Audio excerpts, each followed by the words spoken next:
Praise the lord. Praise the lord.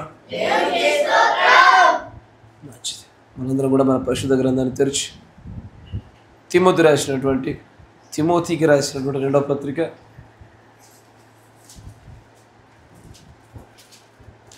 తిమోతికి రాసిన రెండవ పత్రిక 2వ అధ్యాయము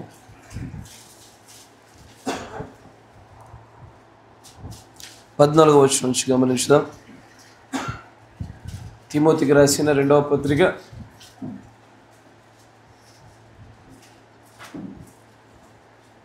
2వ అధ్యాయము 14వ వచనం నుంచి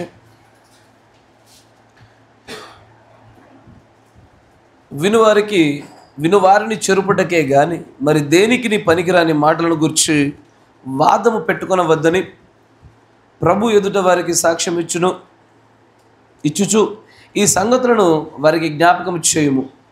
దేవుని ఎదుట యోగ్యునిగాను సిగ్గుపడనక్కర్లేని పనివానిగాను సత్యవాక్యమును సరిగా ఉపదేశించువానిగాను నిన్ను నీవే దేవునికి కనపరుచుకున్నటకు జాగ్రత్త పడము.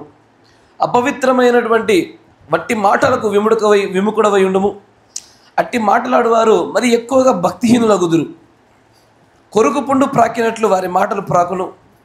వారిలో హ్యూమోనయను ఫిలేతును ఉన్నారు. వారు పునరుద్ధానము గతించరని చెప్పుచు సత్యం విషయం తప్పిపోయి కొందరి విశ్వాసమును చేర్పుచున్నారు. అయినను దేవుని యొక్క స్థిరమైన పునాది నిలకడగా ఉన్నది.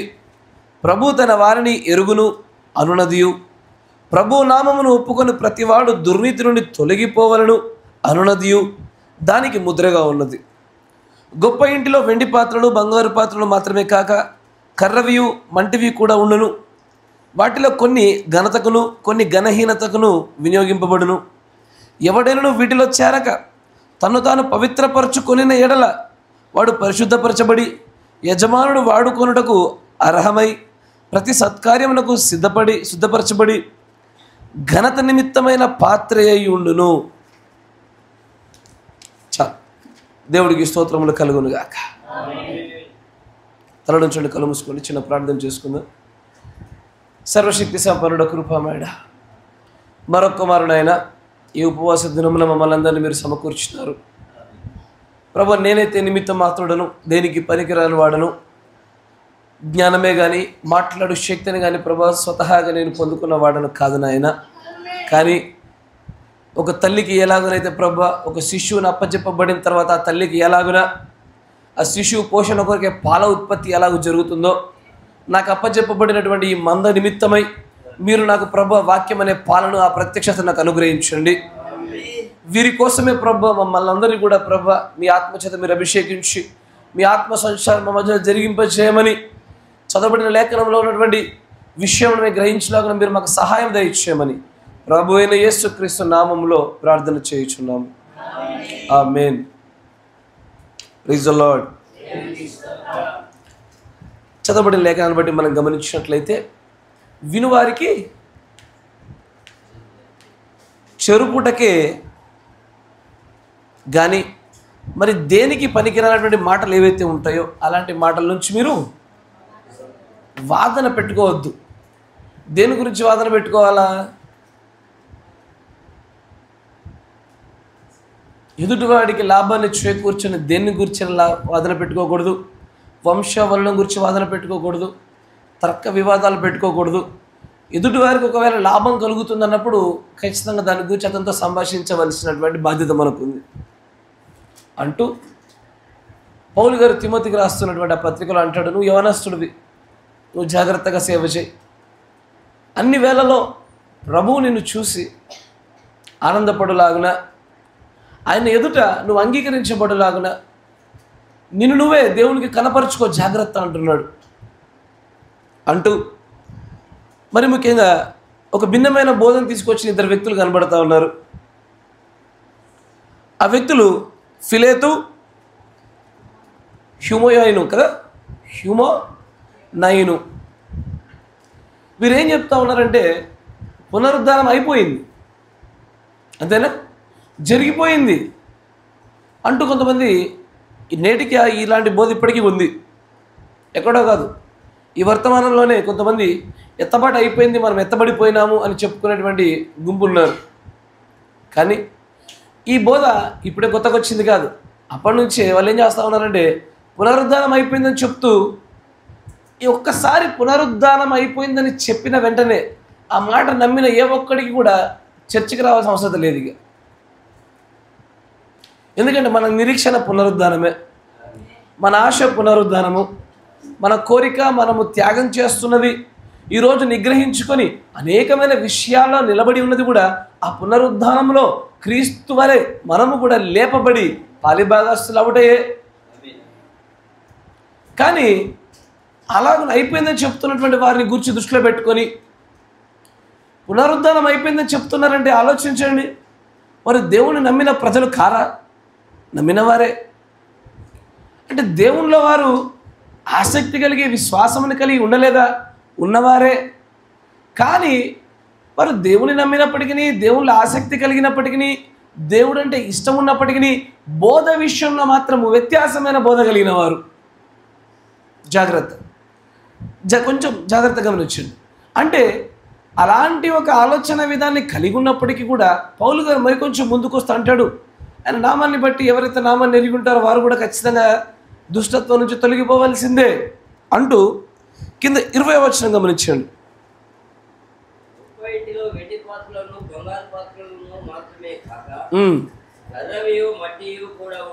ఆలోచించండి ఒకసారి, నన్ను చూడండి. పౌలు గారు, మీరు ఒక దుర్బోధన తీసుకొని వస్తున్నటువంటి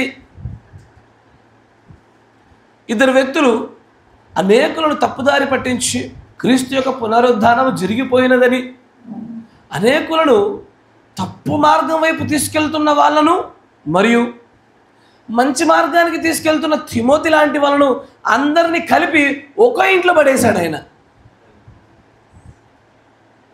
జాగ్రత్తగా గమనించండి అయ్యా. నేను ఇవి పొద్దున మధ్యాహ్నం మాట్లాడిన అదే వర్తమానం కొనసాగిస్తూ ఉన్నాను. ఇంకొంచెం లోతులోకి వెళ్తున్నప్పుడల్లా నాతో కలిసి ప్రయాణం చేయండి. ఆయన బాగా దేవునిలో కష్టపడి లేఖన ప్రకారంగా ఆ కాలానికి ఇవ్వబడిన వర్తమాన ప్రకారంగా నడుచుచున్న వారిని మరియు దుర్బోధనలో నడుచుచున్న వారిని సైతము ఒకే ఇంటి వారిగా పరిగణిస్తున్నాడు ఆయన. శిష్యులు అంటారు యేసు ప్రభు వారిని, ప్రభువా, ఒకడు మనల్ని వెంబడించుటలేదు, కానీ వాడు నీ నామాన్ని వాడి స్వస్థతలు చేస్తూ ఉన్నాడు. అప్పుడు యేసు ప్రభు అంటాడు, ఎవడు నా నామాన్ని వాడి నన్ను ఘనహీనంగా చేయవాడు ఎవడు లేడు, వాడు మనల్ని వెంబడించకపోయినా మనవాడే అన్నాడు. నామాన్ని వాడుతున్నారు కానీ దేవుని వెంబడించట్లేదు, అయినా మనవాడే అన్నాడు ప్రభు. నేడు ఈ సంఘశాఖ సహోదరులు ఈ వర్తమానాన్ని పట్టుకోలేకపోయినారు, సర్వసత్యాన్ని గ్రహించలేకపోయినారు. క్రీస్తుని ఈ కాలం యొక్క సర్వసత్యంతో పాటు కలిసి ఆయనను వెంబడించడంలో ఆరాధించడంలో విఫలుడైనారు. అయినప్పటికీ వారు మనవారే. సంఘశాఖ సహోదరులైనా సరే మనవారు, ఎందుకంటే వారు క్రీస్తుని పట్టుకున్నటువంటి వారే. ఒకే గృహానికి సంబంధించినట్టుగా చూపిస్తున్నాడు, చూస్తున్నారా? అంతేకాకుండా ఈ వర్తమానంలోనికి వచ్చినటువంటి వ్యక్తులు కూడా మనతో ఈ వర్తమానంలో ఉన్నటువంటి సరి అయిన సిద్ధాంతాలు కాకుండా భిన్నమైన సిద్ధాంతాలు బోధించుకునిచున్న వారినైనా సరే వారు మనవారే. మళ్ళీ రాత్రిపూట దెబ్బలు పడతాయి మీ పిల్లలకి.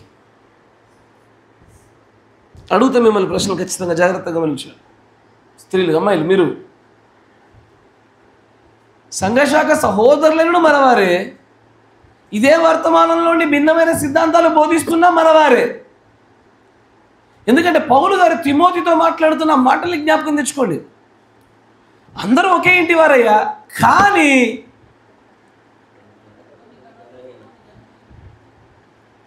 చెప్తాను చూడండి, దాంట్లో 2 భాగాలు విభజించాడు ఆయన. మళ్ళీ 4 భాగాలు, 4 రకరకాల పదార్థాలు చూపించి దానిలో 2 భాగాలు విభజించాడు ఆయన. 4 భాగాలు, ఒకటి బంగారము, వెండియు, కర్రయు, మట్టి. దాంట్లో బంగారం వెండి ఒక దిక్కు పెట్టినాడు, కర్ర మట్టి ఒక దిక్కు పెట్టినాడు ఆయన. ఆ వచనాన్ని చూడండి, స్పష్టంగా కనబడుతుంది. అంటే వెండి బంగారం దేనికి సాదృశ్యము? దేవుని యొక్క మందిరంలో యాజకత్వంలో వాడబడే పాత్రలు ఇవి. బంగారం దైవత్వానికి కాదా? ఎసార్నో బెల్షాజర్ కాలంలో మందిరం యొక్క వెండి ఉపకరణంలో తాగాడు వాడు. ఎసార్నో ఉపకరణములు కానీ యాజకత్వంలో కానీ బంగారం వెండికి ప్రత్యేకమైన పాత్ర ఉన్నది. ఇవి మాత్రమే వాడబడుటకు అర్హత కలిగినవి. ఇక్కడ వెండితో పోల్చబడినటువంటి కొంతమంది పరిచర్యలు ఉన్నాయి.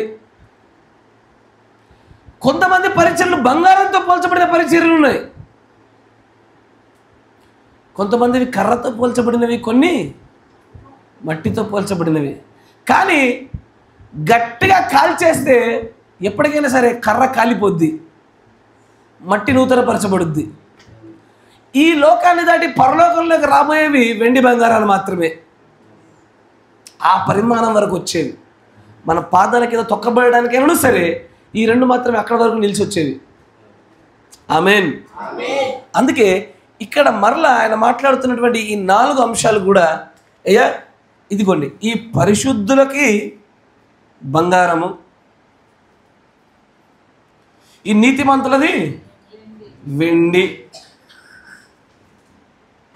అపవిత్రులది లేకపోతే వేషధారులది కర్ర,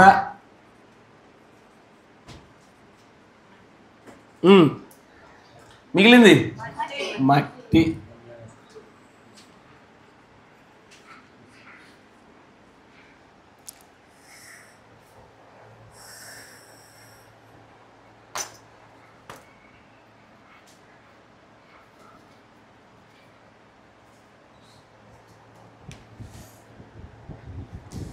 బంగారము దాని యొక్క లక్షణములు, దాని యొక్క దేవుడు దానికి ఇచ్చినటువంటి, దానికి సంతరింపజేసినటువంటి ప్రాధాన్యత, వెండి ప్రాధాన్యత, కర్ర ప్రాధాన్యత, మంటి ప్రాధాన్యత అనేది వ్యత్యాసమైనటువంటిది. Praise the lord. బైబిల్లో అసలు ఈ 4 వర్గాల గురించి మాట్లాడినటువంటి బైబిల్ గ్రంథమే లేదు. అన్ని చోట్ల 4 గురించి మాట్లాడుతుంది, కానీ వ్యత్యాసంగా మాట్లాడుతుంది. ఎంత వ్యత్యాసంగా అంటే మనం ఇదివరకు చూసాం. ఏమని? ఇదివరకు ఇది కదా మంచి నేల, నీతిమంతులది ముళ్ళ పొద్దది, అపవిత్రులది రాతి మీద. నేను రాసేది నాకే కనిపించట్లేదు, మీకైనా కనిపిస్తుందో లేదో. తర్వాత త్రోవ పక్కన పడి, ఎందుకంటే దానికి వేరు ఎదగవలసిన అవసరం లేదు. వేరు ఎదిగే లోపలే పక్షం చెతుకపోతుంది. అందుకే ఇది త్రోవ పక్కనది.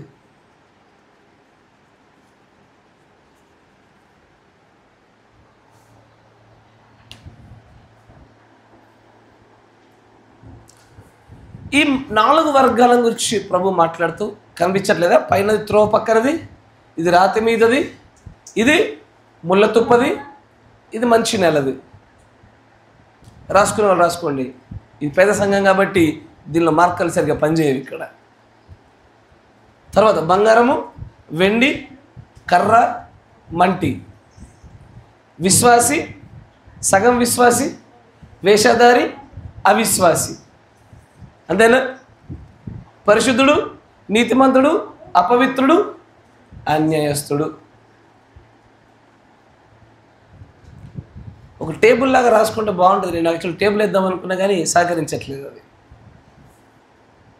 సరే, మంచిది.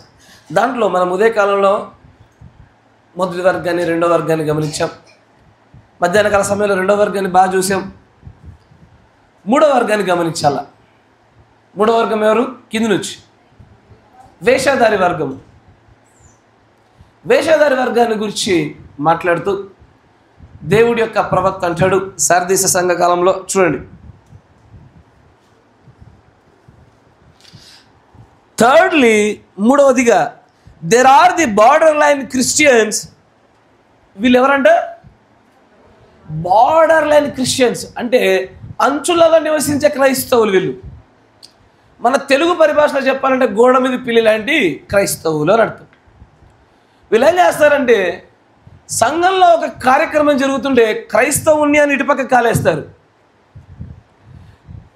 వాక్యానికి విరుద్ధమైన అన్యజన్య సంబంధమైన కార్యక్రమాలు జరిగితే అటుపక్క కాలేసి మేము అన్యులము అంటారు. ఇంతకీ వీళ్ళు ఏంటో వీళ్ళకి కూడా తెలీదు. అంటే 2 తలంపులపైన వేసి 2 పడవలపైన కాళ్ళేస్తారు. వీళ్ళు క్రైస్తవులా అవునని చెప్పడానికి శక్తి సరిపోదు, పోనీ అన్యుల మనసు ఒప్పుకోదు. మరి వీరెవరు అంటే గుర్రానికి గాడిదకు పుట్టినటువంటి మ్యూల్, కంచర్ గాడిద లాంటి. అంటే ఇది ఇటు కాదు, అది అటు కాదు. క్రైస్తవులాగా నటిస్తారు కానీ అన్యజాతి సంబంధమైనటువంటి లక్షణాలు కనబడుతూ ఉంటాయి. కానీ మీరు ఒక మాట వినాలి, ఆ గృహములో బంగారువి ఉన్నాయి, వెండి ఉన్నవి, కర్ర ఉన్నవి, మంటి ఉన్నవి, ఇవన్నీ వాడబడతాయి. అది దేని చేత తయారు చేయబడిందో ఆ తయారు చేయబడిన పదార్థాన్ని బట్టి దాని విలువయు దాని పని ఆధారపడి ఉంటుంది. అందుకే నేను మధ్యాహ్న కాల సమయంలో ఒక మాట చెప్పా, కొంతమంది పరిచర్యలు కేవలము విశ్వాసులను అన్యత్వములో నుంచి ఈ యొక్క వర్తమానంలోనికి తీసుకురావడమే వారి పని. అందుకే ఒక సంఘంలో కాపరితో ఒక చోట కొంత వాక్యం ఉంటుంది, మరో చోట ఎక్కువ వాక్యం కనబడుతుంది. ఎందుకంటే వాళ్ళ బాధ్యత మంటి పాత్రలుగా వాడబడాలి, అంతే, అలా మట్టుకు అంతే. కొంతమంది కాపర్లు వాక్య ప్రకారంగా నివసించలేరు, అలాంటి ఒక మాదిరికరమైన జీవితాన్ని జీవించలేరు, కానీ విశ్వాసులకు బోధిస్తారు. వాళ్ళ బాధ్యత అంతే, వాళ్ళ పని అంతే. అట్లని చెప్పేసి వాళ్ళని తీసి అవతల పడేద్దామా? నీ ఇంట్లో ప్రతిదీ బంగారంగా ఉండదుగా. ఏమ్మా నీ ఇంట్లో ప్రతిదీ వెండిదే ఉంటుందా? బంగారాన్ని బిరువలు పెడతావు, వెండిలో బాక్సులు పెడతావు, కర్రది మూలను పడేస్తావు, మట్టిది బయట పెడతావు, కానీ అన్ని ఇంట్లో ఉంచుకుంటావు. ప్రభు అదే చేస్తున్నాడు. దేనికి తగిన జీతాన్ని దానికి ఒక రోజున ఇస్తాడు ఆయన. ప్రతి పరిచర్య అంతే, ప్రతి కాపరి అంతే. కొంతమంది కాపర్లకి కొంచెమే జ్ఞానము, మట్టిలాగా వాడబడతారు, కర్రలాగా వాడబడతారు. వారి పని ఏంటంటే, మనకు మీరు వడ్లేస్తారుగా,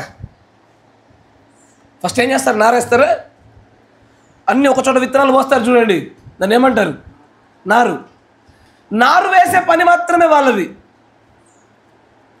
నారు వేసినోడు నాట్లు వేయలేడు, నడుము పిక్కిపోద్ది, అంతేనా? ఎస్తారు నారేయడం ఏముందయ్యా, గిన్నెడు గింజలు తీసుకుపెట్టి పడేస్తే అయిపోద్ది, అంతేనా?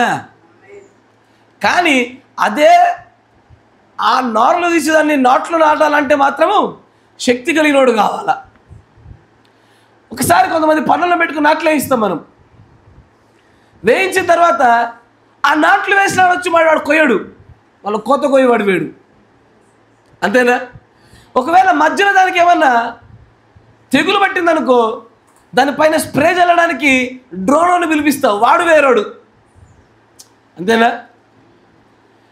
ప్రభు తాను ఇంటిలో ఉన్నటువంటి కొంతమంది యొక్క కృపను బట్టి నేరుగా బంగారు పాత్ర దగ్గరకు వచ్చి పడతారు.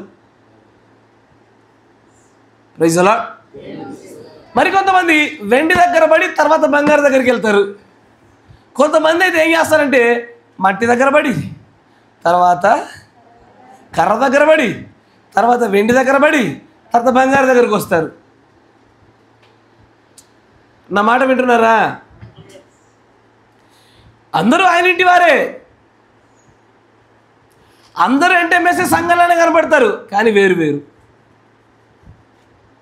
ఒకటి పరలోక రాజ్యానికి తీసుకెళ్ళేటటువంటి సంపూర్ణ ఆహారం కలిగింది, మరొకటి కలగనిది. ఒకటి కాల్చబడేది, మరొకటి నిలిచేది. పౌలు గారు అంటారు, నేను నేర్పరైన శిల్పకారుని వలె మంచి పునాది వేస్తా ఉన్నా, ఒక్కొక్కటి దీనిపైన కడుతున్నాడు. కట్టని గడ్డితో కట్టేవాడు ఒకడు ఉన్నాడు, కర్రతో కట్టేవాడు ఒకడు ఉన్నాడు, రాయితో కట్టేవాడు ఒకడు ఉన్నాడు. కట్టుచున్న ప్రతిది ఒక రోజున పరీక్షించబడుతుంది. గడ్డి దగ్గర నిలిచిపోయినవాడు గడ్డితోనే కాలిపోతాడు, కర్ర దగ్గర నిలిచేవాడు కర్రతోనే కాలిపోతాడు. కానీ వీటిలో బంగారం మరియు వెండి మాత్రమే ప్రభు యొక్క యాజకత్వమైన మందిరంలో ముఖ దర్శనంలో వాడబడేది. దాంట్లో ప్రాముఖ్యంగా బంగారం మాత్రమే. Praise the lord. ఈ పరిచర్య ధర్మాన్ని గమనించాల. ఒక దినాన మన దగ్గరికి గడ్డి చేత వాడబడుతున్నటువంటి నేను ఒక సేవకుని పిలిపించాననుకోండి, అతను చెప్పే మాటల్లో నుంచి ఎంత నీ ఆత్మ కోసం అంతే తీసుకోవాలా, అంతేనా? అంతేగాని వారు మన గృహం కాదని కొట్టివేయడానికి వీల్లేదు. ప్రభు తానే అంటున్నాడు అందరు నా గృహం అని, ప్రభు తానే వాడుకుంటానంటున్నాడుగా. కానీ 8వ తరగతి పిల్లడు 2వ తరగతి క్లాస్ వింటుంటే ఎట్లుంటాడు? అట్లే వినాల, నిద్రపోవద్దు. నిజలా? కానీ నిద్ర పట్టుద్ది మనకి, కరెక్టేనా? జాగ్రత్త. నేను అందుకే అంటాను, మనకున్నటువంటి ప్రస్తుతం ఈ జ్ఞానాన్ని బట్టి మీరు చూస్తుంటే ప్రభు దగ్గర దొరికిపోతాం. మనము తీర్పు తీర్చడం ఆపేసి ప్రభు మన ముందు పెడుతున్న ప్రతిదాన్ని పరీక్షగా ఎంచుకొని లేఖనముల ప్రకారంగా నిర్దోషిగా నిలబడటానికి చేసే ప్రయత్నమే మనం చేయాలి. అదొకటే మనం చేసేది. అందుకే అంటాడు ఇక్కడ, కొంచెం ముందుకు రండి అంటాడు, చూడండి ఆ సారథి సంఘాలను అంటాడు ఆయన. థర్డ్లీ, మూడవదిగా తెలుగులో తర్జమా నేను చెప్పింది కాదు, వాళ్ళు ఇటు అటు క్రైస్తవులు. బైబిల్లో ఒకడు ఇటు అటు తిరుగుతూ ఒకడు బయటకు పైకి వచ్చినాడు. దేవుడు అంటాడు, ఎక్కడికి వెళ్ళావు? భూలోకంలో నేను ఇటు అటు తిరుగుతున్నాను ప్రభువా. ఏదో ఒక దిక్కు ఉండొచ్చుగా, ఇటు అటు తిరుగుతావే, ఈ సంఘం ఆ సంఘం అంటావే, ఈ బోధ ఆ బోధ అంటావే. నేను మళ్ళీ చెప్తున్నా, ఎండ్ టైం మెసేజ్లో ఉన్న ఏ 2 సంఘాలు ఒకటి కాదు.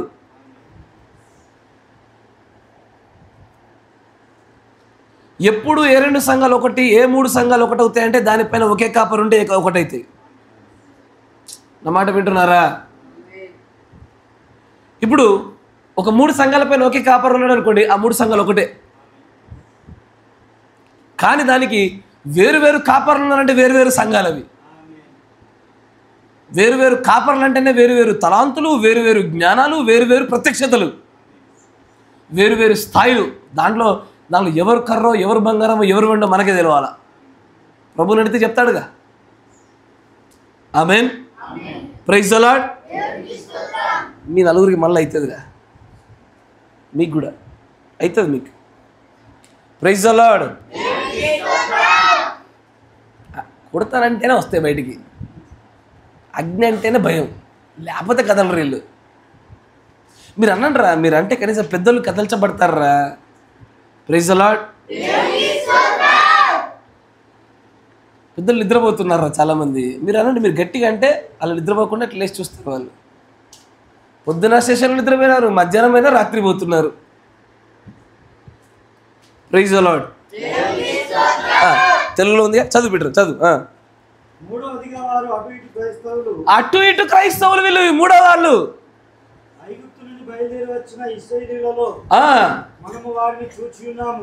మనకు ఐగుప్తు నుంచి వచ్చినటువంటి ఇజ్రాయేలీలు, మీరు గమనించండి, నూతన నిబంధనలు అంటాడు, పాత నిబంధనలు ఐగుప్తులో నుంచి బయటకు వచ్చినటువంటి వారిని కూడా వారు దేవుని సంఘము అని ప్రస్తావించాడు. ఆమేన్. పౌలు గారు దాన్ని సంఘం అన్నాడు. అది మాదిరిగా ఛాయలో ఉన్నప్పుడు దానిలో ఈ 3వ వర్గాన్ని చూసాము అంటున్నాడు ఆయన. ఎవరు చెప్పండి, చదవండి. అయ్యో, మనం నీతిమంతుల పేరే అనుకున్నాము, చివరికి బార్డర్ లైన్ వేషధారులు అటు ఇటు క్రైస్తవుల పేర్లు కూడా జీవగ్రంథంలో, గొర్రెపిల్ల జీవగ్రంథం కాదు, జీవగ్రంథంలో ఉన్నాయి. ఎందుకంటే జీవగ్రంథంలో పేరు రాయబడవచ్చు, తుడిపివేయబడవచ్చు. కాబట్టి వారి పేర్లు కూడా జీవగ్రంథంలో ఉన్నాయి. అవును, వీరు దేవునికి లోబడుటలో తప్పిపోయేది. వారు దేవునికి లోబడుటలో, అదేంటి? వీరు దేవునికి లోబడరా, లోబడుటలో తప్పిపోతురా? లోబడుటలో తప్పిపోయారా? అది అట్లే ఉంచండి. మరొక వర్తమానం చూపిస్తాం మీకు. దాన్ని అట్లాగే ఉంచండి, ఎగ్జాక్ట్ అక్కడే ఉంచండి. 1 తిమోతి 1వ అధ్యాయం 9వ వచనం పెట్టి దాన్ని అట్లాగే ఉంచు తెలుగులో. 1 తిమోతి 1వ అధ్యాయం 19వ వచనం. మైక్లో అట్టి మనస్సాక్షిని కొందరు త్రోసివేసి, ఎట్టి మనస్సాక్షి పైన చూడండి. నా కుమారుడైన తిమోతి, తిమోతి, నీవు విశ్వాసమును మంచి మనస్సాక్షి కలిగిన వాడవై. ఏ మనస్సాక్షి అంటే నువ్వు తప్పు చేస్తే చేసావని నీకు నువ్వు బోధించేటువంటి మనస్సాక్షి. పరిశుద్ధాత్ముడు ఆదరణకర్త లోపలుండి మనం చేసే మన పనులను బట్టి మనకు బోధ చేస్తూ ఆయన మనం చేసిన పాపముల విషయంలో లేఖనాలు జ్ఞప్తికి తెస్తూ నువ్వు తప్పు చేశావు అని మనల్ని మనకు లోపల నుంచి అంతరంగం నుంచి బోధించే, అదిగో వాత వేయబడకుండా ఉండే అలాంటి మనస్సాక్షి. గలవాడవై నిన్ను గూర్చి ముందుగా చెప్పబడిన ప్రవచనముల చొప్పున ఈ మంచి పోరాడవాలని అవును వాటిని బట్టి ఈ ఆజ్ఞ నీకు అప్పగించున్నాను. ఇది ఒక ఆజ్ఞ. మంచి పోరాడు నాయన. కుమారుడా తిమోతి, నువ్వు అలాంటి మనస్సాక్షి ఉంటేనే మంచి పోరాడగలుగుతావు. ఆ మనస్సాక్షి పోయి వాత వేయబడిన మనస్సాక్షి రాగానే నువ్వు ఆ పోరాటాన్ని ఆపివేస్తావు. తర్వాత అంటే చూడు, ఒక అద్భుతమైన పదం ఉంటుంది అక్కడ. అట్టి మనస్సాక్షిని కొందరు త్రోసివేయడం వలన వారి మనస్సాక్షి వారిపైన నేరారోపణ చేయడం లేదు. ఇంకా వారు తప్పు చేసినా వారి మనస్సాక్షి వారిపైన నువ్వు సరిగ్గానే ఉన్నావు, నువ్వు చక్కగా చేస్తా ఉన్నావు, ఏ దోషము లేదు, ఏ పాపము లేదు అంటూ అసలు వారిపైన ఏలెత్తి కూడా చూపించలేనటువంటి మనస్సాక్షి ఒక స్థాయికి వచ్చేస్తున్నారు. అలాంటి వారిని అంటే దాని అర్థం ఏంటి? వాళ్ళు మొదటి నుండి ఎలాంటి మనస్థితిని పొందుకోలే. మొదటగా వీరు మంచి మనస్సాక్షిని పట్టుకున్న వాళ్ళే, విశ్వాస పోరాట ప్రయాణం చేసిన వాళ్ళే, మంచి పోరాడానికి వచ్చిన వాళ్ళే, దేవుడిలో ఎన్నిక చేయబడిన వారే. కానీ వారి మనస్సును మార్చబడినాయి. అలాగ మార్చబడడం వలన ఆ మనస్సాక్షిని కోల్పోయి విశ్వాస విషయమై ఓడబద్దలైపోయిన వారు వలె చెడి ఉన్నారు. Such a beautiful word. In the matter of faith, they are shipwrecked. విశ్వాసం అనేటువంటిది ఒక ఓడ లాంటిది. నా మాట వినండి. విశ్వాస విషయంలో ఓడ బద్దలైపోయిన ఓడ ఏమవుద్ది? టైటానిక్ షిప్ కదా, మునిగిపోయినట్టు మునిగిపోద్ది. విశ్వాసం అనేది ఒక ఓడ. దాని వెనకాల దిక్సూచి చిన్నగా ఒకటి ఉంటుంది. ఏది? దాని మర, అంటే దాని యొక్క దాని దిక్కును నిర్ధారించేది. ఆ మర ఏదో కాదు, పరిశుద్ధాత్మ. ఆ ఓడను నడిపించేది, ఆ విశ్వాసాన్ని కొనసాగించేది పరిశుద్ధాత్మని నడిపించాలా. కానీ చాలా మంది యొక్క విశ్వాసాలు ఏమైపోయినాయంటే ప్రారంభంలో విశ్వాసులే, ప్రారంభంలో మంచి క్రైస్తవులే, వారు దేవునిలోనికి వచ్చిన విధానము కానీ ఈ వర్తమానమును పట్టుకునే విధానం కానీ ఎంత చక్కగా ఉందంటే వారి విశ్వాస ప్రయాణం అంతయు చక్కగా సాగింది. కానీ ఒక స్థాయి వచ్చేసరికి వారి యొక్క మనస్సాక్షులు మారిపోయి వారి విశ్వాస ఓడలు బద్దలైపోయి కూర్చున్నాయి. బద్దలైన ఓడలు ప్రయాణాలు సాగడం కాదు, దిక్సూచి లేనటువంటి దిక్కు ఎంత వెనకాల ఉంటే చూసారా మర, చుక్కాని లేనటువంటి ఓడ యొక్క ప్రయాణం అన్న ఎటు గాలి పెడితే అటు సాగుద్ది. కానీ బద్దలైపోయిన ఓడల ప్రయాణాలు సాగు, మునిగిపోవాల్సిందే. అదిగో ఇక్కడ మాట్లాడుచున్నటువంటి ఆ తెగవారు, ఆ జాతి వారు, ఆ 1వ అధ్యాయం 19వ వచనంలో ఉన్నటువంటి ఆ వ్యక్తులే అపవిత్ర వర్గాలు, వేషధార వర్గాలు, కర్రతో చేయబడిన వారు, రాతి మీద కట్టబడిన వారు. అంటే ఆలోచించండి, రాతి మీద పడ్డమంటే ఒక విత్తనము పడింది, వేరు బయటకు వచ్చింది, రాయి గనక పోలేక చచ్చిపోయింది. అంటే విశ్వాసే. దేవుడు గొప్ప అద్భుత కార్యం చేసి పిలుచుకున్నాడు నిన్ను. కానీ నేడు వాక్యం వింటుంటే కళ్ళ నింబడి నిద్ర వస్తుంది. నేడు దేవుని వాక్యాలు వింటుంటే భయం కలగడంలే, తీర్పును గురించి వింటుంటే వణుకు కలగడంలే. ఎందుకంటే మనస్సాక్షి చచ్చిపోయింది. అది మనకు భయాన్ని కలగజేయడంలే, మనకి బోధన కలగజేయడంలే.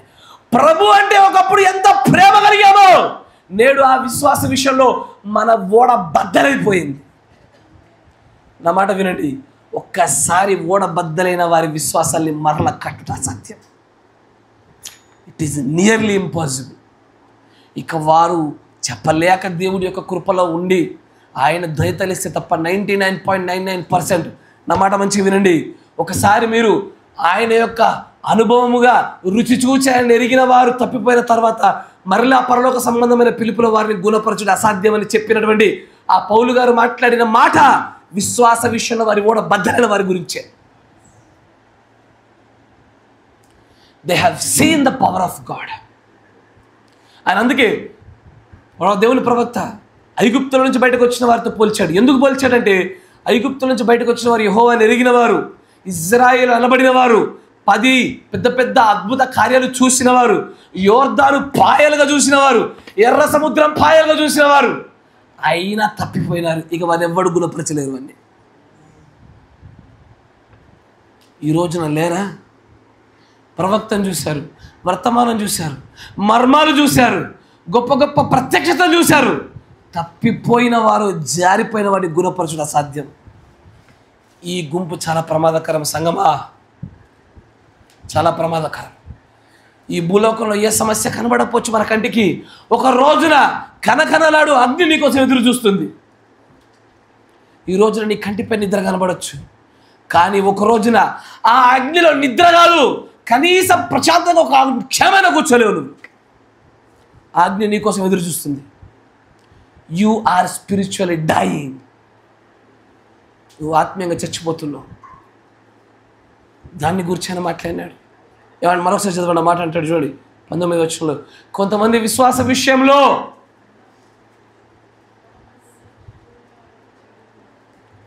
ఓడ బద్దలైపోయినవారు, విశ్వాస విషయమై ఓడ బద్దలైపోయిన వారు వలె చెడి ఉన్నారు.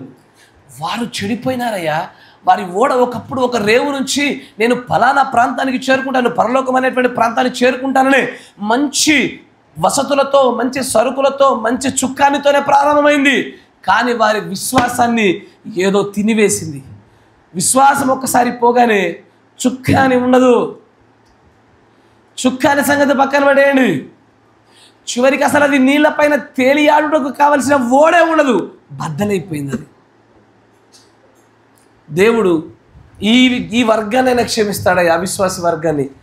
సగం విశ్వాసం ఉన్నటువంటి హాఫ్ బిలీవర్ అయినటువంటి నీతిమంతుల వర్గాన్ని ఆయన క్షమిస్తాడు. కంప్లీట్ బిలీవర్ పరిశుద్ధున్నైనా తప్పు చేస్తే క్షమిస్తాడు. కానీ ఈ వర్గం అంటే దేవుడికి అత్యంత పరమ చిరాకు. వ్యభిచారణ క్షమిస్తాడు, కానీ ఈ వర్గంలో ఉన్న వారు ఎన్నడూ కూడా పట్టించుకోడు ఆయన.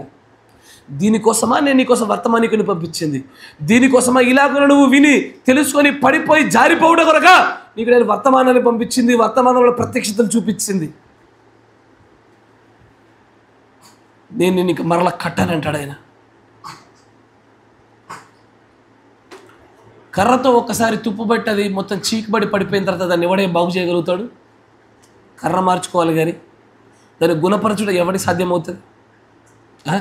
బంగారంలో ఏదైనా చిక్కులు పడ్డాయి అనుకోండి, ఇంకో బంగారం ముద్ద పెట్టి దానికైనా చేయొచ్చు, కరెక్టేనా? వెండి దానికైనా చిల్లు పడింది అనుకోండి, ఇంకో వెండి ముద్ద తెచ్చి దానికి ప్యాచ్ పెట్టచ్చు. కానీ కర్రది ఎలా ఉంటుందంటే, కర్రది ప్యాచ్ పెడితే ప్యాచ్ పెట్టిన దాన్ని కూడా దాని యొక్క పురుగు అంటుకుంటుంది. అదంతే కది, మట్టికైనా పెట్టవచ్చు. అందుకే అంటాడు ప్రభువక్త, చివరికి వ్యభిచారిగా ఉండి అన్యుడిగా ఉన్నవాడిని క్షమిస్తాడు. కానీ సంగమా, వర్తమానికులు ఎరిగి, వర్తమానం ఎరిగి, ప్రత్యక్షతలు ఎరిగి, ముద్రలు ఎరిగి పడిపోతున్నావు చూడు, ఇంకా నిద్ర వస్తున్నాయి చూడు, ఎవరు నిన్ను కాపాడాలి? దేవుడు వాక్యం అల్లవేళ సెలవిస్తుంది, నీకు అసలు రక్షణ లేదు. అందుకే అంటాడు, తెలియకపోవడం ఏం మేలయ్యా, తెలుసుకొని పడిపోవట కంటే. అన్నీ ఎరిగి రుచి చూసి పడిపోతున్నాం చూడు. Who will save us? ఎవరు కాపాడాలి మనల్ని? ప్రభు నేరుగా చెప్తాడు, కర్రతో కట్టబడింది కాల్చబడినప్పుడు, అగ్ని పరీక్ష నిలబడినప్పుడు అది బూడిదవుతుంది కదా.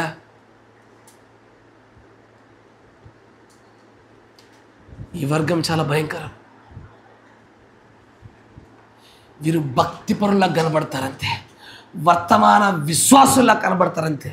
వారి జీవితాల్లో, వారి వ్యక్తిగత జీవితాల్లో వర్తమానం కనబడదు, వారి గృహాల్లో జీవితాల్లో వర్తమానం కనబడదు, వారి జీవనోపాధిలో వర్తమానం కనబడదు, సంఘంలో వారి వర్తమానం కనబడదు.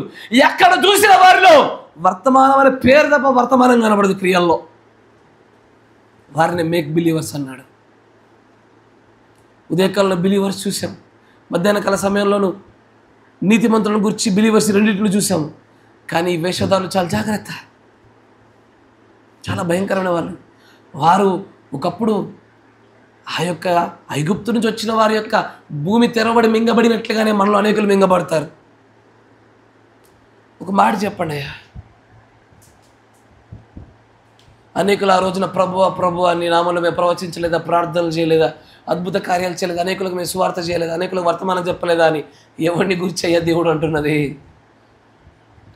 ఎవడైతే నేను వర్తమానాలు బాగా చదివి నాకు వర్తమాన జ్ఞానం పండిపోయి ఉన్నాను అనుకుంటున్నారు చూసారా, చాలా సంవత్సరాలు అయ్యో నీవు ఎన్ని వర్తమానాలు చదివని దేవుడు చూడట్లే, నువ్వు ఎంత తెలుసుకున్నావని చూడట్లే, ఎంత పాటిస్తున్నావు అనేది చూస్తున్నాడు ఆయన. నేడు తల్లిదండ్రులు సన్మానించలేనటువంటి వర్తమాన ప్రజలు ఉన్నారు, భార్యలు ప్రేమించిన వర్తమాన ప్రజలు ఉన్నారు, భర్తలకు లోపడలేని వర్తమాన ప్రజలు ఉన్నారు. పేరుకు మాత్రం వర్తమానం కానీ నేటికి భర్తలపైన ఆధిపత్యం చేసేటువంటి స్త్రీల కుటుంబీకులు ఎక్కువ. నేను అడిగే ప్రశ్న ఏంటంటే, అసలు 4 వర్గాల్లో ఏ వర్గమో తెలుసా నీకు? అసలు నువ్వు కొంపదీసి ఒకవేళ బై మిస్టేక్ ఈ చివరి వర్గం అనుకుంటున్నావా? ఒక్కసారి నాతో వ్యక్తిగతంగా మాట్లాడు, నాతో ఒక్కసారి వ్యక్తిగతంగా మాట్లాడు. కొన్ని లేఖనాలు చూపిస్తా, మీ వర్గం ఏంటో నీకు తెలుస్తుంది. ఈ వర్తమానం క్రీస్తులోని స్థానాన్ని ఖచ్చితంగా నీకు గుర్తింపజేయాలా. నువ్వు ఎక్కడునో నీకు తెలియాలా. నువ్వు చివరి దశలో ఉన్నా పర్వాలే, కానీ భ్రమపరచు ఆత్మ లేకుండా నువ్వు ఉన్న స్థానానికి కనపరచబడాలా. కనీసం ఆ రీతిగానైనా సరే నువ్వు పట్టుకోవలసినటువంటి పొందుకోవలసినటువంటి స్థానానికి కనబడుతుంది. అందుకే అంటాడుగా, థర్డ్లీ, మూడవదిగా అటు ఇటు తిరిగే క్రైస్తవులు, వీరు ఐగుప్తులో నుంచి బయటకు వచ్చినటువంటి సంఘం వలె ఉన్నారే. తర్వాత చదువుతాడు, సార్థి సంఘకాలం, దేవునికి లోబడదామనే ప్రారంభించారయ్యా. ఆ ఓడరేవు నుంచి ప్రయాణం చేసినటువంటి ఆ ఓడవలే. కానీ నేడు ఎవడు లోబడుతున్నాడు? ఒక మాట చెప్పనా, 99% మంది ఎండ్ టైమ్ మెసేజ్ బిలీవర్స్ని నా మాట మంచిగా వినండి అయ్యా, చాలా జాగ్రత్తగా వినండి. ఇది నేను ఖచ్చితంగా మీకు వార్నింగ్ అనుకుంటారా, మీ ప్రేమతో చెప్పాను అనుకుంటారా, మీకు ఇష్టం వచ్చింది అనుకోండి. నేను ఖచ్చితంగా ప్రభు దృష్టిలో అకౌంటబుల్గా మాట్లాడుతున్నాను. 99% విశ్వాసులు ఈ ఎండ్ టైమ్ మెసేజ్లో, పురుషులారా మీ భార్యల పట్ల మీ ప్రవర్తన బట్టి మీరు తేలిపోతారు. 99% మంది స్త్రీలారా మీ భర్తలకు లోబడిన విధానం బట్టి 99% మంది స్త్రీలు ఎగిరిపోతారు. 10 లక్షల్లో ఒక్కరు బయటకు వచ్చేది అక్కడి నుంచి వస్తారు. చూడండి, ఎక్కడెక్కడో పరీక్ష వద్దు, నీ భార్య దగ్గర నీ భర్త దగ్గర బయటపడిపోతావు. లోబడినటువంటి భార్య ఉన్నప్పుడు నువ్వు ఎట్లా నడుచుకోవాలని చెప్పింది నీకు బైబిల్. అట్లా నడుచుకున్నావా నా కుమారుడా అని అన్నప్పుడు ఈ వర్తమానంలో కొటేషన్ చూపిస్తే తేలిపోతావు నువ్వు. నేటికి ఇంకా కూడా సిస్సిఫైడ్ హస్బెండ్లు, భార్యలు చెప్తేనే లోబడేటువంటి భర్తలు ఉన్నారు. ఇంకా అసలు మిమ్మల్ని పరీక్షించడానికి ప్రభు ఎక్కడికో పోవాల్సి అక్కర్లేదు, మీ కుటుంబంలో పట్టగానే మీరు దొరికిపోతారు ఆయన జల్లెల్లో. నీ భర్తకి ఎట్లా లోబడిన ఎవరో తల్లి నువ్వు అనగానే అక్కడనే ఎగిరిపోతారు చాలామంది. 10 లక్షల్లో ఒక్కడు ప్రభు, 10 లక్షల్లో ఒక్కడు తీసుకురావడానికి నువ్వు ఎలాంటి జాలి వాడతావు ప్రభా? పెద్ద జాలక్కర్లేనన్న, వాళ్ళ కుటుంబాలు చూపిస్తే వాళ్ళే దొరికిపోతారు అంటాడు ఆయన.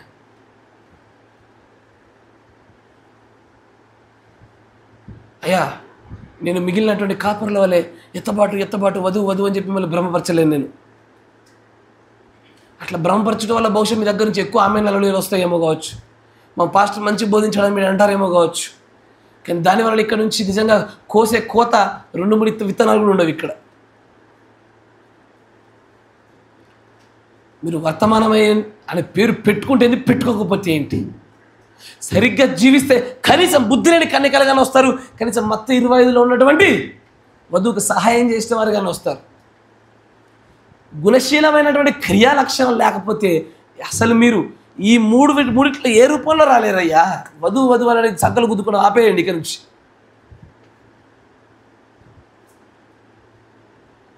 వర్తమానం బోధొక్కటి తెలిస్తే వచ్చేస్తామని అనుకున్న ప్రతి ఒక్కరికి నాకు ఆశ్చర్యం కలుగుతుంది. నేను విశ్వసిస్తే చాలు నేను దేవుని దగ్గరకు వచ్చేస్తాను అనుకుంటే నాకు నమ్మకం, అసలు నాకు నవ్వొస్తుంది.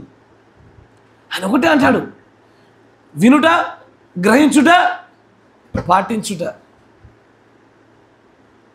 హియర్, రిసీవ్, లేకపోతే హియర్, అండర్స్టాండ్ అండ్ యాక్ట్. ఈ 3 లేకుండా ఒకడు పరలోక రాజ్యంలోకి రావడం అసాధ్యమని ఈ కాల ప్రవక్త కూడా దేవుడు మొత్తమనే చెప్పి అదలు పడేసినాడయ్యా. ఏమి లాభము? కొంతమందికి కాపర్ల కంటే ఎక్కువ జ్ఞానం ఉంటుంది కొన్ని సంఘాలలో విశ్వాసులకి. ఏమి లాభము? క్రియల్లో లేనటువంటి నీ యొక్క వర్తమానము ఏమి, దానివల్ల ఉపయోగం ఏమి? కొంచెం ముందు చెప్పారు సార్థి సంఘాలు, వారు ఆత్మను పొందకపోవటం వల్లే కదా. ఇది ఇదివరకు కూడా చెప్పా, దైవికమైన ప్రేమ రావాలంటే విశ్వాసము నిరీక్షణ తర్వాత పరిశుద్ధాత్ముడు వచ్చి హృదయంలో కుమ్మరిస్తేనే ప్రేమ వస్తుందని చెప్పా. ఆత్మ లేదుగా, విశ్వాసం ఉందని చెప్పుకుంటున్నారు, పరలోక రాజ్యం కోసం నిరీక్షణ ఉందని చెప్పుకుంటున్నారు. ఆత్మ లేదు కనుక దైవికమైన ప్రేమ లేదు, నువ్వు అసంపూర్ణుడువే, నువ్వు వధువు ఎన్నటికీ కావు. బార్డర్ లైన్ బిలీవర్స్ అంటే అదే. అటు ఇటు క్రైస్తవులకు అలా ఏ మతమో తెలీదు, కాసేపు ఇటు నడుస్తారు, కాసేపు అటు నడుస్తారు. ఏ సంఘమో తెలీదు, కాసేపు ఈ సంఘం అంటారు, కాసేపు ఆ సంఘం అంటారు. ఏ కాపరో తెలీదు, కాసేపు ఈ కాపర్ అంటారు, కాసేపు ఆ కాపర్ అంటారు. అసలు ఏ సిద్ధాంతమో తెలియదు అలా బతుకులది. ఒక విశ్వాసికి ఒకే భర్త ఉన్నారు ఆత్మీయంగా. నా మాట వింటున్నారా? A believer should have only one single spiritual husband. ఇది కదా దేవుడు తన ప్రవక్త ద్వారా చెప్పింది. ఆమేన్. ఇద్దరు కాపర్ల చేత నడిపించబడుతున్నప్పుడు నాకు నేను అడిగే ప్రశ్న ఏంటంటే, ఆ ఇద్దరు కాపర్లు బంగారమా, పోనీ ఇద్దరు వెండా, ఇద్దరు కర్ర, ఇద్దరు మట్ట, ఇద్దరు వేరువేరా? అయ్యా, అది ఇద్దరు ఒకటైతే పర్వాలే, కరెక్టేనా? ఇద్దరు మట్టి అనుకో, ఏ గోలా ఉండదు, మట్టి స్మెల్ వస్తుంది. ఇద్దరు కర్రే అనుకో, పర్వాలే. కానీ ఒకరు వెండి ఒకరు బంగారం అయినారు అనుకో, వెండి బంగారాలు కలవుగా. దానియాలు నెబుకద్నెజరు చూపించిన కళ గుర్తుందా? అక్కడ కలిసేవి రెండు, ఇనుము కలుస్తుంది, మట్టి కలుస్తుంది. కలిసేట్టు ఉంటుంది, కలవకుండా ఉంటుంది. కానీ కలిసినటువంటి కనీసం నడనది వస్తుంది. అది బంగారం వెండి అట్లాంటి నడకలు ఆడదు. అది బంగారం అంటది నో, వెండి మంచిదే, వెండి మేలైనదే, కానీ నేను దాంతో కలవను, ఎందుకంటే బంగారాన్ని అంటుంది. అది వెండికి తెలుసు ఏమని, నేను వెండినే, నేను బంగారం ఎప్పటికి అవ్వలేను, బంగారమే, నేను తగ్గాల్సింది, అది తెచ్చాల్సింది అంటుంది. అది ఓవర్ యాక్షన్ చేసేది ఏది? కర్ర మట్టి, ఇదే ఓవర్ యాక్షన్ చేసేది బాగా. అవునా? తిమోతి రాసిన పౌలు గారు అంటారు, ఈ 4 ఒకే గృహానికి సంబంధించినవి.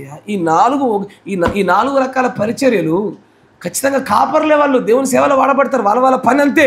కానీ అయ్యా, వాటిలో స్థాయిలు ఉన్నాయి, వాటిలో ప్రత్యక్షతలో తేడా ఉంటుంది, వాటిలో దైవత్వంలో వ్యత్యాసం ఉంటుంది, వాటిలో విషదపరిచేటువంటి బహిర్గతమైన విషయాల వ్యత్యాసాలు ఉంటాయి.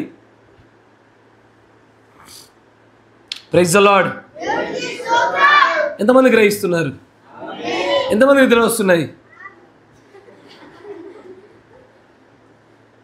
పోలేడు, కనీసం దానికన్నా అన్నాడు, కొంతమంది దానికి కూడా అనలే. చాలామంది తెలియడంలే, విశ్వాస విషయంలో వాళ్ళ యొక్క ఓడలు బద్దలైపోయినాయి. అందుకే ఒకప్పుడు గొప్పగా సేవలు ప్రారంభించిన కాపర్లు నేడు జీరోలు అయిపోయినారు. ఒకప్పుడు కొన్ని 100,000 మందికి సాక్ష్యాలు చెప్పుకున్నారు, దేవుడు మమ్మల్ని ఎట్లా పిలిచారో అని, నేడు శూన్యమైపోయి నిద్రపోతారు. వారి విశ్వాస ఓడలు బద్దలైపోయినాయి. కాలాన్ని బట్టి చూస్తే కాపర్లుగా ఉండవలసినటువంటి వారు నేడు దేవుడు జల్లెడలో దొరికిపోయేటువంటి కుటుంబంలోనే సరిగ్గా పాలన చేయలేనటువంటి పరిస్థితులు నిలబడిపోయినారు అందరూ. మనమా పరిశుద్ధులైన వర్గానికి సంబంధించిన వారు? మనమా నీతిమంతులైన వర్గానికి సంబంధించిన వారు? సంగమ, నా మాటలు నువ్వు గమనిస్తున్నావా? నువ్వు ఎక్కడున్నావు నువ్వు గమనిస్తున్నావా? నీకు డౌట్ ఉంటే నన్ను మరలా అడుగు, నేను చెప్తాను. కానీ వర్తమానం అంత ఈజీగా సునాయాసంగా అటు ఇటు తీసి అవతలపడేపాక దయచేసి.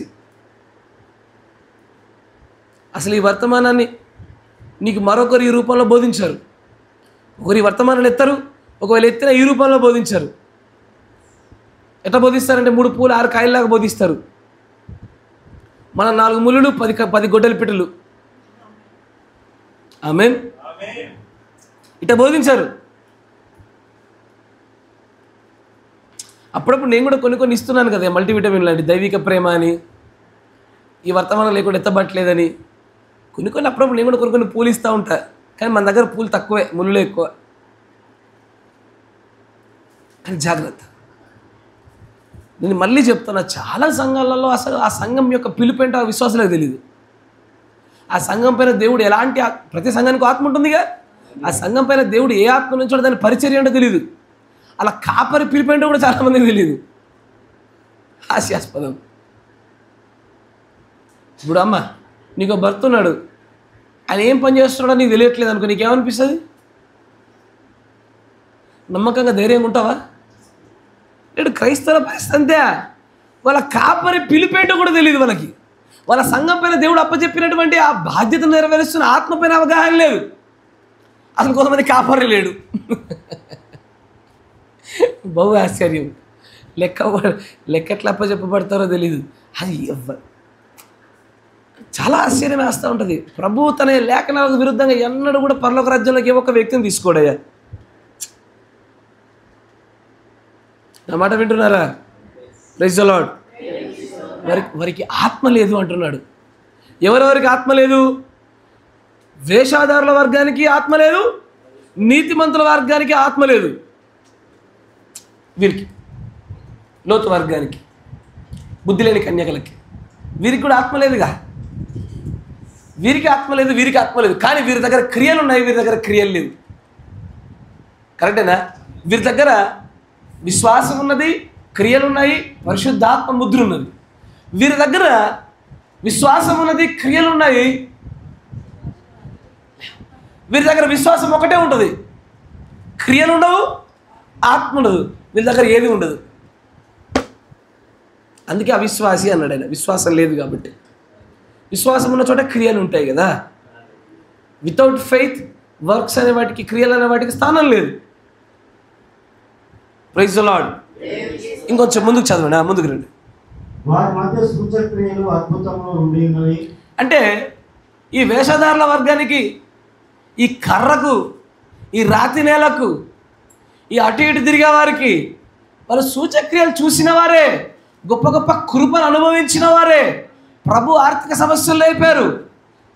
వారికి కుటుంబ సంతతిని ఇచ్చాడు, కుటుంబాన్ని కట్టాడు, వివాహాలు చేశాడు, ప్రమాదాల నుంచి కాపాడాడు. అంటే అధికమైనటువంటి అన్ని మేలులను అనుభవించారు. వాళ్ళు ఏమి చూడని వారు కాదు.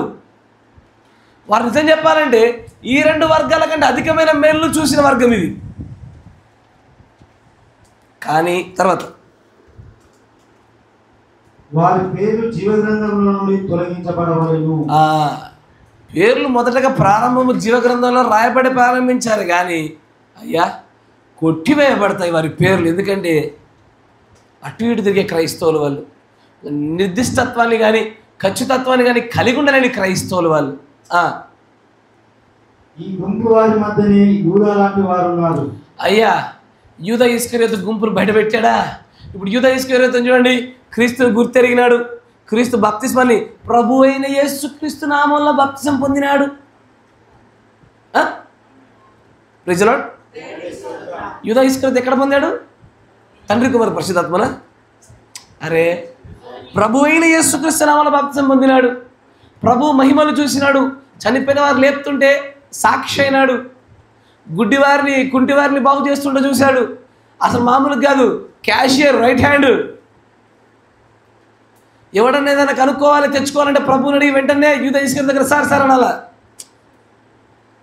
అట్లాంటి పరిస్థితుల్లో ఉన్నా కూడా ఓడబద్దలైపోయిన మనస్సాక్షి కలిగిన వాడు, మేక్ బిలీవర్ వాడు, అటు ఇటు తిరిగే క్రైస్తవుడు వాడు, జీవగ్రంథం నుంచి పేర్లు కొట్టివేయబడిన వాడు. యూదా ఇస్కరియోతు గురించి మాట్లాడుతూ దేవుడు ప్రవక్త అంటాడు, 70 మందిని యేసుప్రభు ఇద్దరిద్దరు పంపించాడు. పోయి నా నామంలో మహిమలు చేయండి, ప్రజలందరికీ సాక్ష్యాలు చెప్పండి, పోండి అన్నాడు. అందరూ పోయినారు, పోయి గొప్ప గొప్ప కార్యాలు చేశారు, తిరిగి వచ్చారు. ప్రభు నీ నామంలో దయ్యాలు అణగదొక్కామయ్యా, పాముల్ని తెల్లని మేము శాసించామయ్యా అంటే అప్పుడు అంటాడు,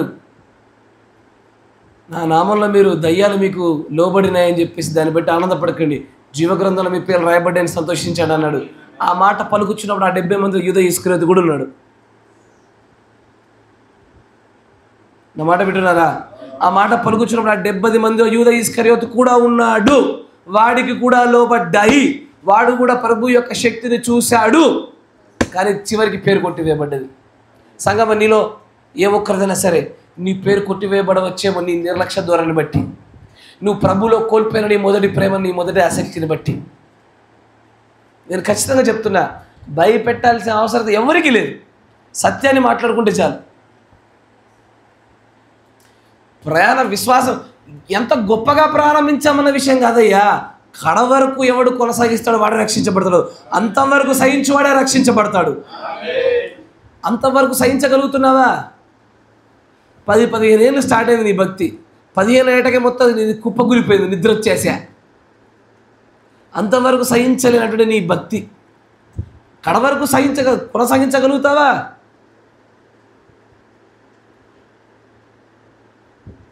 ఈ పరిచయం నేను గొప్పదని నేను చెప్పదలుచుకోవడం ఇష్టపడతలేదు, కానీ మన డబ్బు మనం కొట్టుకోవద్దు, కానీ మన డబ్బు మనం కొట్టుకోవద్దు, కానీ మునుపున్నటువంటి పరిచర్య కంటే ఇది మేలైన పరిచర్యే, మహిమ కలిగిన పరిచర్యే. అప్పుడు పంటివి, ఇప్పుడు పంటివే. అప్పుడు నీ యొక్క నిర్లక్ష్య ధోరణి, ఇప్పుడు నిర్లక్ష్య ధోరణి.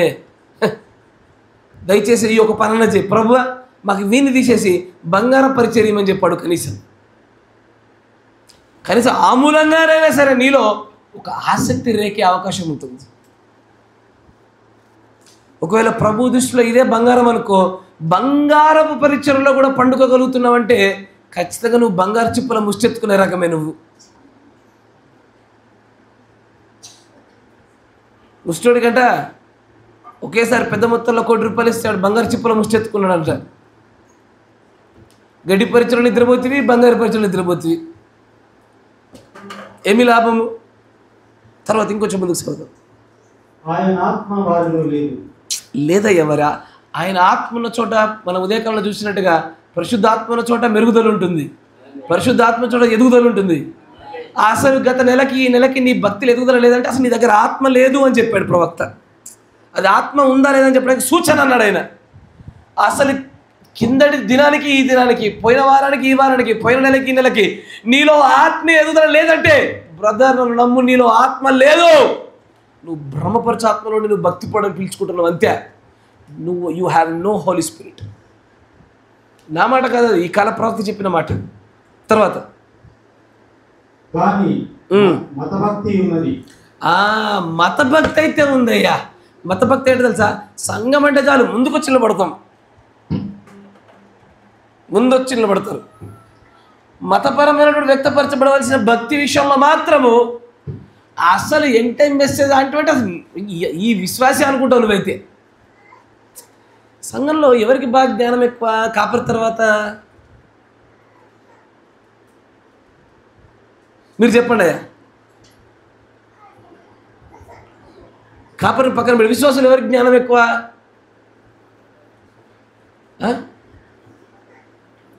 చెప్పరేమయ్యా? మీ పేరు చెప్పుకోకండి, మీ ఎదుటి వాళ్ళ పేరు చెప్పండి. మీరు గొప్పలే, కానీ మీ తర్వాత ఎవరు గొప్ప చెప్పండి అయ్యా. వీళ్ళిద్దరు సమయాలు గారు అంటున్నారు.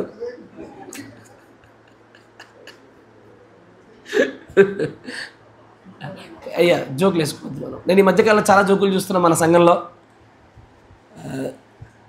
జోకులు వేసుకోవడాన్ని బట్టి దేవుని ప్రవక్త చెప్పిన మాట మీరు జ్ఞాపకం చేసుకోవాలి. జ్యేష్ఠమైన వర్తమానంలో జోకులు మన పరిశుద్ధాత్మను మనం అమ్ముకుంటున్నట్లు. మీ సంభాషణ కూడా అర్థవంతంగాను ఉప్పు వేసినట్టుగా ఉండాలి, కానీ జోకులు వేసుకున్నట్టు ఉండకూడదు. మీరు ఏం చేస్తున్నారంటే ఏదైతే ఒక కూడికలో ఎంత పరిశుద్ధాత్మను పొందుకుంటున్నారో ఒక జోక్ వేసుకోవడం వల్ల ఆ పరిశుద్ధాత్మలో కొంత పాలు అమ్మేస్తున్నట్టు. జ్యేష్ఠత్వం అనే ఆ వర్తమానంలో చెప్పిన మాట అదే. ఎల్విస్ అనేటువంటి ఒక గొప్ప ఫేమస్ జోక్స్టర్, అంటే మన దగ్గర తెలుగులో బ్రహ్మానందం లాంటివాడు అన్నట్టు. ఆ జోకులు అతను అట్లాంటి జోకులు వింటున్నందుకు దేవుడు అంటాడు అమెరికా పైన హా అనే ఒక ఆత్మ ఉందన్నాడు ఆయన. గుర్తుందా? They sold their birth rights. మీరు జోకులు వేసుకుంటే మీ యొక్క జ్యేష్ఠత హక్కు అమ్ముకున్నట్టే. జోకులు వేసుకోవద్దు, ఆనందంగా ఉండండి, సంతోషించండి, కానీ నవ్వుల పాలవద్దు, నవ్వులు అతుకొచ్చుకోవద్దు. ఈ మధ్యకాలంలో కొద్దిగా ఎక్కువ నేను గమనించాను, చాలాసార్లు చెప్దామని మర్చిపోయినాను. జోకులు వేసుకోకండి, నేను మరలా చెప్తున్నా. ఆనందంగా ఉండడం వేరు, సంతోషంగా ఉండడం వేరు, నవ్వులు ఆడుకోవడం వేరు. జాగ్రత్త. ఇప్పుడు చెప్పండి, మీ తర్వాత సంఘంలో ఎవరికి బాగా జ్ఞానం ఎక్కువ? అంటే మీ తర్వాత అయ్యగారా? అయితే ఓకే, గాడ్ బ్లెస్ యూ. నేను అడిగేది కాపర్ని పక్కన పెట్టి మీ తర్వాత ఎవరు అంటున్నా? వసంత్, ఇంకా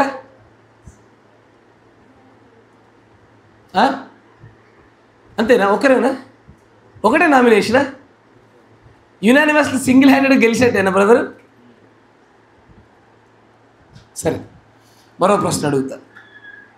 క్రియల్లో వర్తమానమే జీవిస్తున్న వాళ్ళు మీ తర్వాత వాళ్ళు చెప్పండి. ఒక్క వ్యక్తి పేరు. మీరు ఒక్క వ్యక్తి పేరు కూడా చెప్పలేకపోతున్నారంటే ఎత్తబోట్లో ఒక్కడుగు లేనట్టే.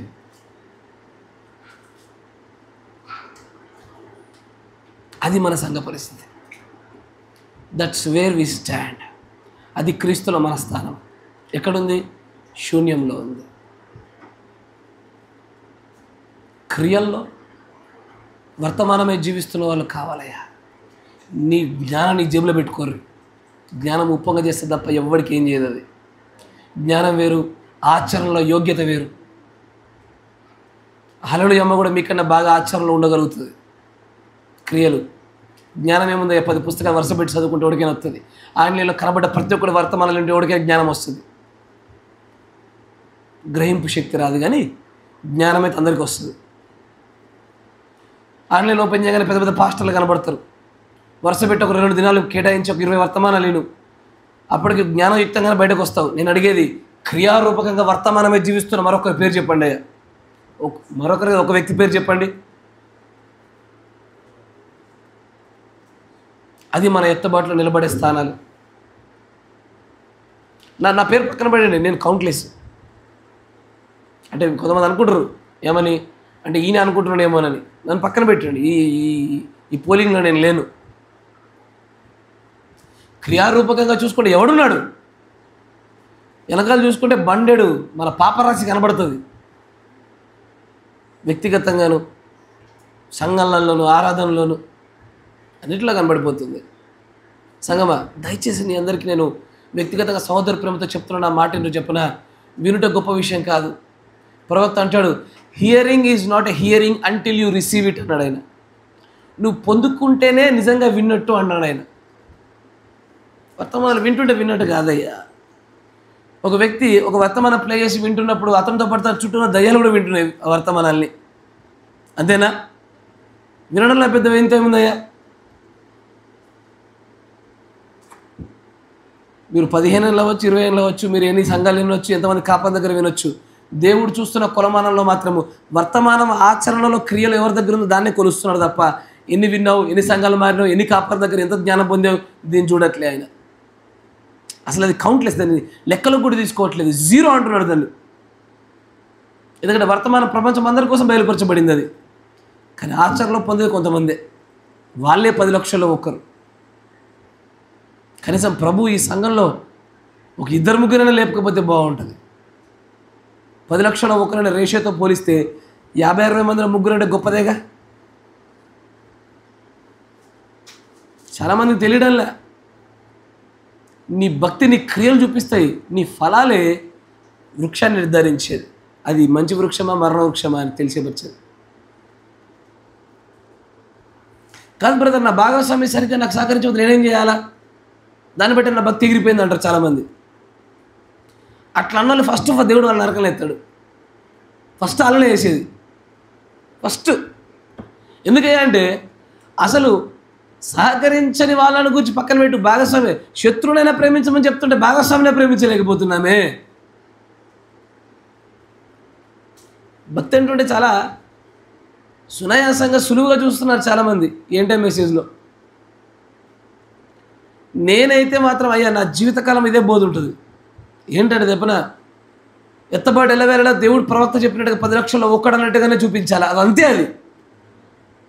అదంతే. దానికన్నా ఖండించుకొని మనల్ని మనము సరిదిద్దుకొని మార్చుకొని ఆ 10 లక్షల్లో ఒక్కడిగా మారడానికి చేసే ప్రయత్నం మంచిదంట నేను. అంతేగాని బ్రహ్మపరచాత్మచేత ఎత్తబడతాం అన్నప్పుడు ఆమెలు ఎక్కువ ఆమెల కన్నా నేను ఇదివరకు చెప్పి మళ్ళీ చెప్తున్నా, 2-3 వేల సంఘంలో కలిగి 2-3 వేల సభ్యులు కలిగిన సంఘంలో కన్నా ఈ సంఘంలో ఎక్కువ మంది ఎత్తబడతారు. ఖచ్చితంగా చెప్తున్నా మాట నేను. ఎందుకంటే ఈ బోధ తయారు చేస్తుంది. ఈ నరుకుడు, ఈ శిల కొట్టుడితోని ఖచ్చితంగా ఒక అద్భుతమైన కళాఖండం తయారై తీరుద్ది. కొడుతున్నప్పుడు ఉలి చేత నొప్పి కలుగుద్ది తెలుసు నాకు, కానీ ఖచ్చితంగా అధికమైన వధువు రావాలా. మీకు విషయం చెప్పనా అంటే ఇప్పుడు ప్రశ్న కాబట్టి దానికి కొనసాగింపు ఒక మాట చెప్పాలా. తక్కువ జ్ఞానం ఉండి తక్కువ క్రియలు ఉన్నోని కన్నా ఎక్కువ జ్ఞానం ఉండి తక్కువ క్రియలు ఉన్నోనే దేవుడు బాగా శిక్షిస్తాడు. అంటే మీరు అన్న ప్రకారంగా వసతిని ఎక్కువ శిక్షించాలా మరి, బాగా తెలుసు కాబట్టి. అందరు కలిసి మీ మీద పడ్డరా ఈరోజు. వాడు తెలియక చేశాడు అంటాడు, కానీ నువ్వు తెలిసి చేసావుగా అంటాడు. అప్పుడు నిజమయ్యా, దేవుడు శాస్త్రుల పరిచయాన్ని కొలిచినప్పుడు ఆ విధానం అంతే.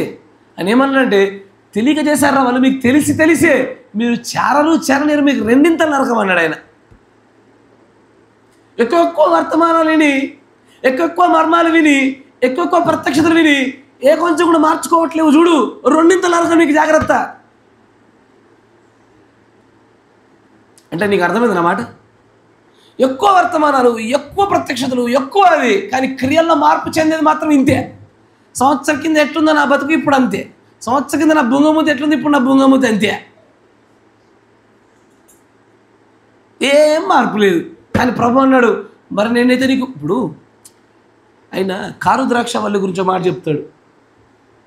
నేను నీకోసం రాళ్ళు తీశాను, రప్పలు తీశాను, ముళ్ళతుప్పలు తీశాను, అన్నీ తీసి నేను సేద్యం చేసి చూసి నీ దగ్గరికి వెళ్ళి ఏ ఫలాలు వస్తూ చూస్తే కారు ద్రాక్షాలు ఫలించితివే, ఇప్పుడు నీ చుట్టూ నా కంచె తీసి అవతల పడేస్తా, అడవి పందులు వచ్చి నిన్ను తొక్కు తినులాగా చేస్తానంటాడు ఏషియాలో. అంతేనా? ఏషియా ఇర్మియా పొరపాటు కాకపోతే ఏషియాలో.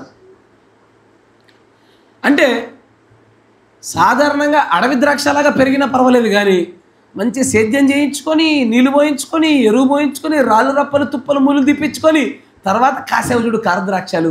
ఇప్పుడు ఏమంటాడు, నిన్ను కాళ్ళ కిందేసి తొక్కుతాడు ఆయన.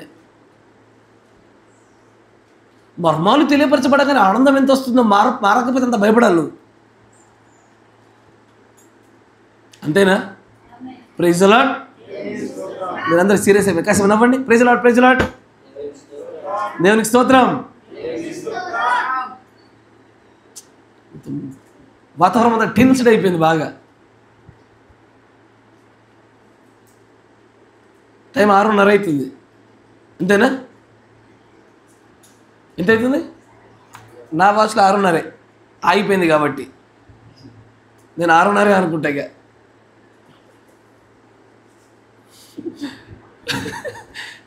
ఎప్పుడైతే నా వాచ్లో 7 అవుతుందో అప్పుడు వెళ్ళిపోదాం. అది కొంచెం కూడా కదలలేదు, నిశ్చలంగా నిలిచిపోయింది అది. Praise the lord. ఇంకొంచెం ముందుకు చదువు పీటర్, దాంట్లో త్వరగా వేగంగా ముందుకెళ్దాం. ఈ వర్గం ఇప్పుడు అయిపోతే తర్వాత ఎప్పుడన్నా అవిశ్వాసాల వర్గం తర్వాత చూసుకుందాం.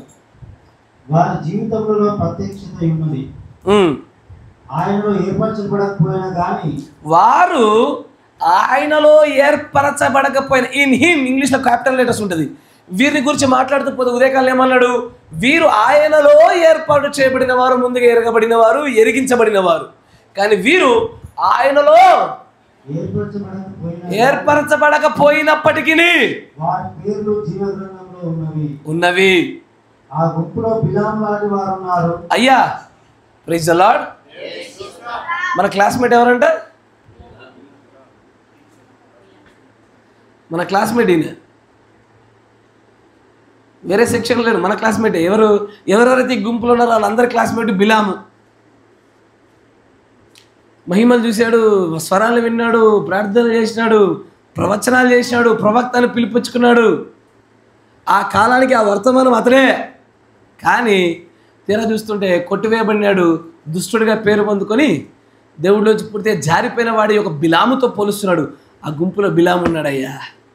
తర్వాత చదువు అయిపోయింది, ముగించాడు. 4వది చాలు. 4వ వర్గం గురించి నీకు 3వ వర్గం అయిపోలేక చాలా విషయాలు ఉన్నాయి. అయ్యా, ఈ 3వ వర్గం గురించి మరొక మాట చెప్తాడు చూడండి. 55-0225 55-0225 గ్లోరిఫైడ్ జీసస్, మహిమపరచబడిన యేసు. 46వ పేర 55-0225. నూతనమైన ఏమైనా గ్రహిస్తున్నారా? పాత విషయాలు వింటున్నారా?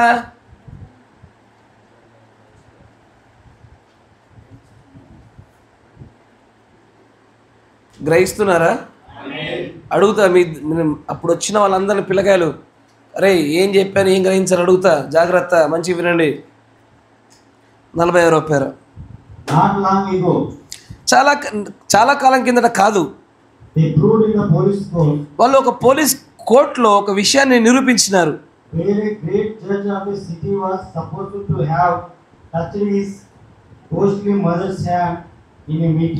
ఒక గొప్ప సిటీలో ఉండేటువంటి ఒక జడ్జి, ఒక న్యాయమూర్తి ఒక మీటింగ్లో చనిపోయి ఉన్నటువంటి తన తల్లి యొక్క హస్తాన్ని ముట్టిండంట. అంతేనా?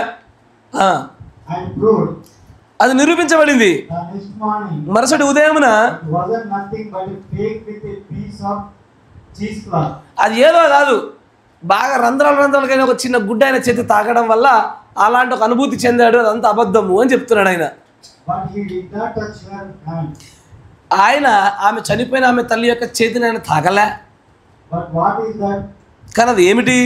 That's some money making scheme. అది డబ్బులు గుంజడానికి, డబ్బులు ఒక చోటికి కూట్టడానికి, ప్రజలందరిని ఆకర్షించడానికి చేసేటువంటి ఒక చిన్న ఒక పథకం అది. Trying to impersonate that real spiritualist. నిజమైనటువంటి ఆత్మ సంబంధమైన వ్యక్తులను అనుకరించేటువంటి ప్రయత్నము చేస్తున్నారు వాళ్ళు అన్నాడు ఆయన. And if they have it in that side, ఒకవేళ అలాంటి వైపుగా వారు దాన్ని కలిగి ఉన్నట్లయితే, so do we have it on this side? మనకు మన వైపు కూడా ఇలాంటిదైనా జరుగుతుందా? Trying to impersonate a real Christian. ఒక నిజమైన క్రైస్తవుని అనుసరించడం కాదు, అనుకరించడము, కాపీ కొట్టడము. Make believers. ఒక నిజమైన క్రైస్తవుని చూసి కాపీ కొట్టడమే మేక్ బిలీవర్. అటు ఇటు తిరిగే క్రైస్తవుడు వేషధారి క్రైస్తవుడు. ఒక నిజమైన క్రైస్తవుడు ఎట్లుంటాడో వాడిని కాపీ కొడతాడు. నా మాట వింటున్నారా? Praise the lord. నేను సంఘానికి వెళ్ళినప్పుడు అక్కడ ఉండే పాస్టర్ గారు చేసే ప్రార్థన ఉంటుంది. ఆయన ఎట్లా చేస్తారంటే 2 చేతులు పైకెట్టి, స్తోత్రం ప్రభు, స్తోత్రం యేసయ్య, స్తోత్రం స్తోత్రం స్తోత్రం స్తోత్రం పరిశుద్ధుడా, స్తోత్రం స్తోత్రం ఇట్లా చేస్తాడు. ఈ ఒకటే ఒక చేయి ఊతుంది ఇట్లా. గంటసేపు ప్రార్థన, గంటసేపు ఇట్టే ఊతుంది.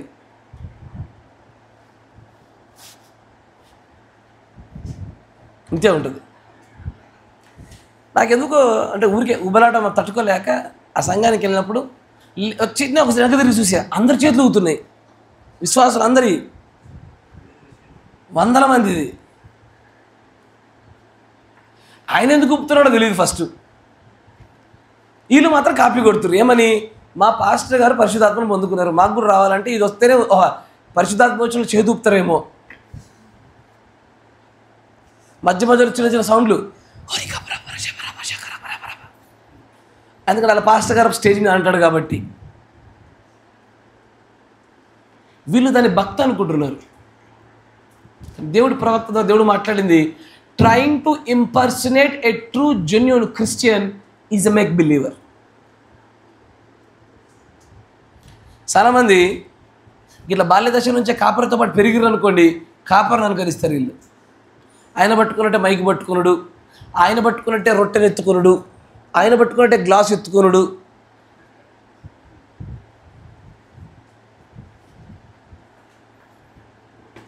వీళ్ళంత వేషధారులు. You cannot take somebody's place. ప్రవక్త చెప్పిన మాట గుర్తుంచుకోండి, ఎవ్వడు నీ స్థానాన్ని తీసుకున్నాడు, నువ్వు ఎవడి స్థానాన్ని నువ్వు ఆక్రమించడానికి వీల్లేదు. నీ స్థానం నీదే. Find your own ground.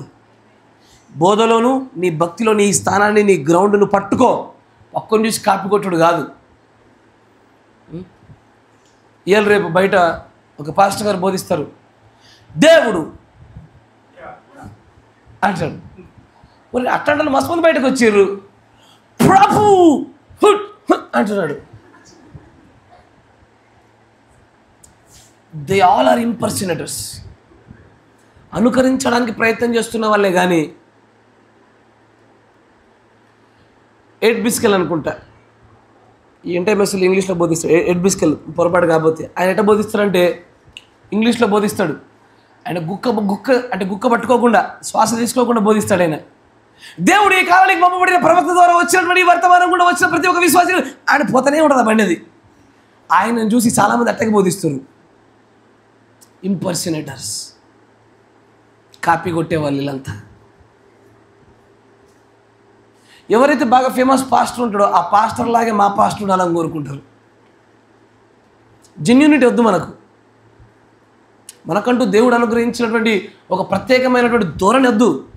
Copy కొట్టడాలు కావాలా? మీరు వింటున్నారా? పాస్టర్ గారు ప్రార్థన దేంతో ప్రారంభిస్తాడో, విశ్వాసాల ప్రార్థన ఆల్మోస్ట్ 90% అట్టేగా ఉంటుంది. అన్ని చోట్ల అంతే మెజారిటీ. ఏంటంటే మిస్సులో బాగా కనపడతాయి మనకి. ఒకవేళ పాస్టర్ మహాపరిశుద్ధుడు సర్వశక్తి సంపన్నుడు అన్నాడు అనుకోండి, విశ్వాసి ప్రతి ప్రార్థన అంతే అట్లా ప్రారంభం అంతే అవుతుంది.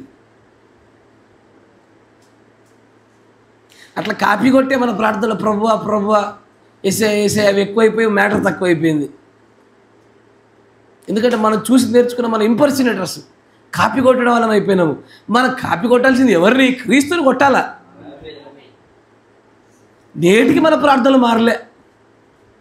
నాకు ఇప్పటికి అదే డౌట్ అవుతుంది. ఆత్మను కలిగి ఉంటే మెరుగుదల ఉంటుందిగా. నేటికి ఎవరిలో మెరుగుదల లేదు ప్రార్థనలో కానీ ఇంక దేంట్లో కూడా. We are not trying. యాక్చువల్లీ మనం ప్రయత్నించట్లేదు. ఒకసారి ఇంటికి వెళ్ళిపోయి తిన్నామంటే అసలు మనకి సంఘం గుర్తొస్తలేదు. మన వ్యక్తిగతమైనటువంటి మన జోన్, మన జీవనోపాధి, మన పనులు, మన పిల్లలు అవే కనబడుతున్నాయి. ఇంపర్సినేటర్స్ వాళ్ళు ఎల్లవేళలా కాపీ కొట్టే ప్రయత్నం చేస్తారు. మంచి చూడండి, ఒక సంఘంలో ఒక ఆయన ఇంగ్లీష్ పాస్టర్ని పిలిపించుకుంటే మనం కూడా ఇంగ్లీష్ పాస్టర్ని పిలిపించుకోవాలి.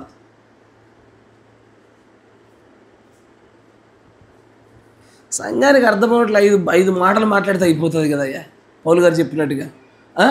అర్థమవునట్లు 5 మాటలు మాట్లాడడం తెప్పించుకోవాలి. కానీ వాళ్ళు ఇంగ్లీష్లో మాట్లాడిపిస్తే ఎక్కువ వ్యూస్ వస్తున్నాయి, ఎక్కువ మంది జనాలతో మనం అటాక్ తెప్పించుకుందామా? నాకు తెలుగు వచ్చి ఇంగ్లీష్ వచ్చి నేను ఇంగ్లీష్లో మాట్లాడదు. రేపటి నుంచి ఒక తర్జమాదారుని పెట్టుకుంటాను నేను అంటాను ఇక నుంచి, డియర్ కాంగ్రిగేషన్, ప్రియమైన సంగమా, హౌ ఆర్ యూ, మీరు ఎలా ఉన్నారు? I see in the blood, మీరు రక్తం కింద చూస్తున్నాను. ఇది బాగుందా? ఇంపర్సినేటర్స్, వేషధారులారా.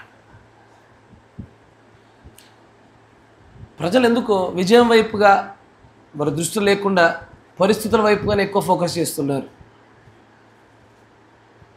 విజయాన్ని కోరుకోవాలయ్యా, వసతుల్ని కాదు కోరుకోవాల్సిందే. ఆత్మలో ఎంతగా మార్పు చెందామో, ఎంత ఆ యొక్క ప్రవర్తనలో, ఆ అనుసరించుటలో, నిజంగానే ఆ నిర్ణయాత్మకమైనటువంటి విషయాలలో మనం ఎంతగా ఎదుగుతున్నామో దాన్ని చూడలే. ఎంతకాలం ఎంత మరణం వస్తుంది, పాస్ట్ ఎడు తిప్పుతున్నాడు, ఎడిపోతున్నాడు, ఇవే డైసెక్షన్లే మన బతుకులు. ఆత్మను పొందుకోవడంలే. మనం ఆత్మను పొందుకోవడానికి బదులుగా అయ్యా మరొక ఆత్మను పొందుకుంటున్నాం, which is very sad and which is very wrong. మాట వింటున్నారా? ప్రభు దాన్ని బట్టి ఆనందంగా లేడయ్యా. నా మాట వినండి, ప్రభు దాన్ని బట్టి ఆనందంగా లేడు. ప్రభు ఎప్పుడు ఆనందపడతావో తెలుసా? నీ జీవితంలో దేవుడు ఒక పరీక్ష పెట్టినప్పుడు, ఆ పరీక్ష చాలా క్లిష్టతరంలో ఉన్నప్పుడు, ఆ సమయంలో నిజంగా వర్తమానం వైపు నిలబడినావా లేదా అన్న దాన్ని బట్టి దేవుడు నిన్ను బట్టి ఆనందపడతాడు. అంతేగాని నీకెంత జ్ఞానం ఉంటే ఏం లాభం? సాధారణ నీకంటే ఎక్కువ జ్ఞానం ఉంది. 7 ముద్దలు తెరవబడుతున్నప్పుడు అందరికంటే ఎక్కువ కిక్కిరిచి చెవులు చాపి విన్నది సాతానుగాడే కాదా? అరే, సృష్టి ఆరంభం నుంచి మూత వేయబడినటువంటి దాచిపెట్టబడ్డ విషయాలు బయలుపరచబడుతున్నప్పుడు మనుషుల కంటే ఎక్కువ ఆసక్తి కలిగింది సాతానుగాడు. ఎందుకంటే దాంట్లో బయలుపరచబడుతుంది వాడే కాబట్టి. అంతేనా? పాప పురుషుడు బయలుపరచబడుతున్నాడు అక్కడ, వాడే అత్యంత ఆసక్తి కలిగాడు. నీకంటే ఎక్కువ, నాకంటే ఎక్కువ వాడికి 7 ముద్రలు వాడికే బాగా తెలుసు. కాబట్టి దాన్ని ఏం చేయలేకపోతున్నాడు. ఆడన్నింటినీ కాపీ కొట్టగలుగుతున్నాడు, కానీ 3వ ఈడుపును మాత్రం కాపీ కొట్టలేకపోతున్నాడు. కాపీ కొట్టకండి అయ్యా దయచేసి. ఆ ప్రార్థన చేసేప్పుడు కాపీ కొడుతున్నారు, ఆ భక్తి జీవితాలు కాపీ కొడుతున్నారు. అట్లా కాదు చేయాల్సింది. అనుకరించడాన్ని మానేసి అనుసరించడం మొదలుపెట్టండి. రెండింటికి వ్యత్యాసం ఉంటుంది. అనుకరణకి అనుసరణకి వ్యత్యాసం ఉంటుంది. కొంతమంది పాస్టర్లు వ్యత్యాసంగా ఉంటారు. వారి దగ్గరికి వెళ్ళి బయలుపరచబడ్డ విషయాలు ఏ పాస్టర్ చెప్పొద్దు అంటాడు. విన్నారా? ఆయనకుండా దేవుడు ప్రత్యక్షపరచబడే విషయాలు ఎవరు చెప్పొద్దట. ఎవరికి బయలుపరచబడే వాళ్ళే చెప్పుకోవాలంట. అన్ని వర్తమానానికి విరుద్ధమైన విషయాలు బోధిస్తున్నటువంటి వ్యక్తులు కనబడుతున్నారు. అట్లా కాదు. తర్వాత మరొక విషయాన్ని చూద్దాం. అప్పుడు ఒక వర్తమానం ఓపెన్ చేశారు చూడండి. Making the valley full of ditches, లోయను మొత్తం గతుకులతో చేయుట. అంతేనా? 56-0728. కొంచెం వేగవంతంగా తెలుగులో. అమ్మ దాన్ని పడుకోబెట్టు.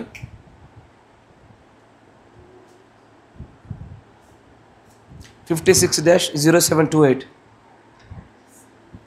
దానిలో 28 పేర తొందరగా తెలుగులో ఉంటుంది. మైక్ తీసుకోండి. కొద్ది కాలం క్రితం దానికి పైన ఒక చిన్న పదం ఉంది. ఏముంది? ఇప్పుడు అవునా?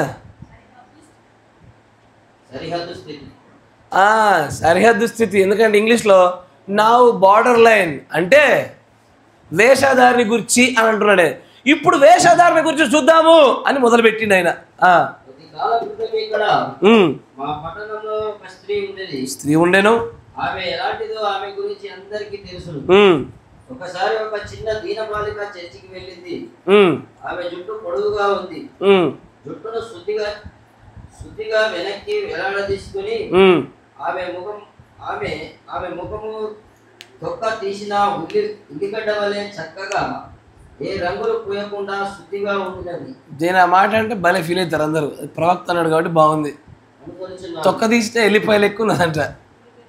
అంతేనా? ఉల్లిగడ్డ. మరి ఎల్లిపాయ అంటే ఉల్లిపాయ అంటే ఒకటి కాదా? ఇప్పుడు ఉల్లిపాయ అన్నాడు ఆయన, వెల్లుల్లి అన్నాడా? ఇంగ్లీష్లో చదువుతారు. ఇంగ్లీష్ ఏమన్నాడు ఆయన? ఆనియనేనా? అయితే ఓకే, ఉల్లిపాయ. సరే, మీరే గెలిచిరి. సరే, ఓకే, కట్ బేస్ చదవండి. అవును, ఎందుకంటే ఆమె ఫేస్ ఎట్లుందంట? అదే ఉల్లిగడ్డ ఎట్లా అంటే నిగనిగలు ఆడుతుంది కానీ ఏ మేకప్ పూయలేదు. మనకు మంచిగా కనబడాలంటే 1/2 కేజీ పౌడర్ పూయాలి. 1/2 కేజీ పౌడరు, 10 గ్రాముల ఫేర్ అండ్ లవ్లీ పూస్తే తప్ప మనం మొహాలు చూడలేము అని అంటాడు. ఏం పూయకపోయినా సరే ఆ సహోదరి యొక్క మొహం ఎలా ఉందంటే ఇట్లా ఒక ఉల్లిపొర ఎట్లా షైనింగ్ ఉంటుందో అట్టుందంట.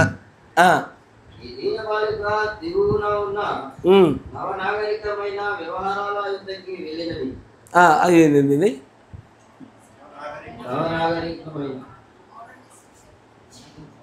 ఇంగ్లీష్లో చూస్తున్నా, తెలుగులో మరీ అంత ఘోరంగా వాడుతున్నాడు ఆయన. So the little girl went in to a modernistic affair down there. Okay. ఆ దీనబాలికను ఒక స్త్రీ కలుసుకున్నది. ఆ స్త్రీ అడిగినది, ఏమని? లోయిస్, నీకు తెలుసా, దీన్ని కొద్దిగా దాన్ని గట్టిగా వాడితే నీవు చాలా చక్కగా అందంగా కనబడతావు. ఇదండి, you would be a pretty girl if you just use a little of this little of that కదా. ఇట్లాంటి ఆడవాళ్ళకి మస్తు సలహాలు. చక్కగా దానిమన్నది మంచిగా ఉంటుంది. ఇంకో వస్తుంది ఎల్లమ్మనో పుల్లమ్మనో కథ చంటది. నువ్వు ఒక జుమ్కాలు పెట్టుకుంటే అందంగా ఉంటావు తెలుసా, నువ్వు కొత్తగా వచ్చింది క్రీమ్ అది పూసుకుంటే మంచుకుంటావు తెలుసా. ఇప్పుడు ఆయన అన్నారు అదేగా, ఇది కొంచెం పూస్తే అది కొంచెం పెడితే అది కొంచెం ఇది కొంచెం చేస్తే బాగుంటుంది తెలుసా నీకు అనగానే ఈ అమ్మగారి లోపల ఒక ఆలోచన కలుగుతుంది. ఏమని? ఇప్పుడున్న అందం కంటే ఇంకొంచెం అందంగా ఉంటే బాగుండు కదా అనిపిస్తుంది. ఎంత అందంగా తయారైనా లాస్ట్ గదే బల్లిపోకము.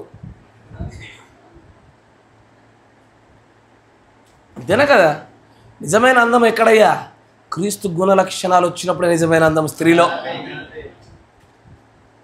నువ్వు ఒక తప్పు చేసినప్పుడు, అయ్యా పురుషుడా, నువ్వు తెలిసి తెలియక తప్పు చేశావు, నీ భార్యకు ఆ విషయం తెలిసింది, అయినా సరే అని నేను నిన్ను ప్రేమిస్తాను, నేను నిన్ను క్షమిస్తున్నాను అన్నదనుకో, నీ కంటికి నీ భార్య నిజంగా ప్రపంచం అందగత్తే కంటే అందంగా కనబడుతుంది ఆ రోజున. గుణలక్షణాలను బట్టి అందాలు వస్తాయి. ముఖాలు తెల్లతోళ్ళు ఉంటే అందాలు రావు. తెల్లతోళ్ళు నేనేమంటలేదు, ఉంచుకోండి మీ తెల్లతోళ్ళు, కానీ తెల్లతోళ్ళు అందాలు కాదు, క్రీస్తు గుణ లక్షణాలు అందనాలు అవి నిజంగా అందాలుగా కనబడేవి. అంతేనా కదా? ఆమేన్. ఆయన ఏమన్నదట, నువ్వు అది కొంచెం పూస్తే బాగుంటావు కదా అని అన్నది. తర్వాత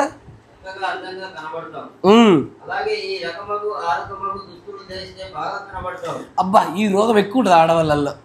చక్కగా మంచి భక్తులు నడుస్తున్న వాళ్ళకి వచ్చి చెప్తారు ఏమని, వేసుకున్నావు కానీ పక్కన కొద్దిగా కట్టు ఉంటే మస్తు కనబడుతుంది తెలుసా. నువ్వు అంచు కాదు, ఇది పంజాబీ కట్టు, ఇది అనేది పంజాబీ కట్టు ఉంటే మస్తు కనబడుతుంది తెలుసా. నువ్వు సాధారణంగా ఏంటది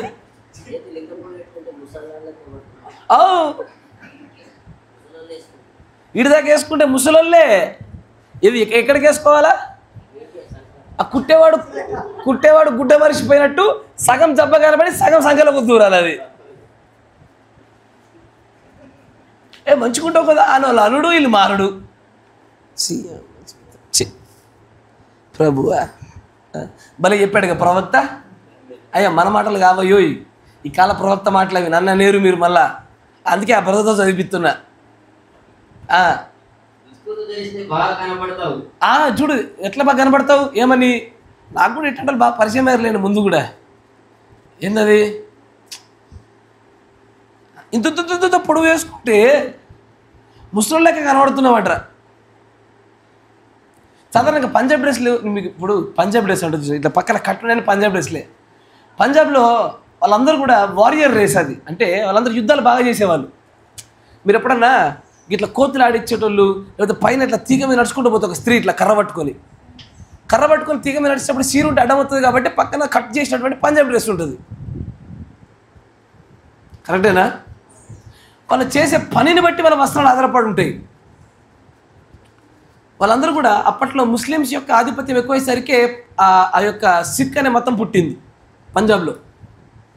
వాళ్ళు యుద్ధాలు ఎక్కువగా చేసేటువంటి వాళ్ళు కాబట్టి వాళ్ళ దేహదారుణ్యం కూడా బాగా ఎక్కువ. కాబట్టి నేటికి కూడా మిలిటరీలో ఆ సిక్కుల యొక్క పర్సంటేజ్ ఎక్కువ. వాళ్ళే ఎక్కువ జాయిన్ అవుతారు దాంట్లో. వాళ్ళ ఆహారము, వాళ్ళ అలవాట్లు, వాళ్ళ పని, వాళ్ళ దేహదారుణ్యం అట్లా ఉంటుంది. స్త్రీలు కూడా అట్లాగే ఉంటారు వాళ్ళు.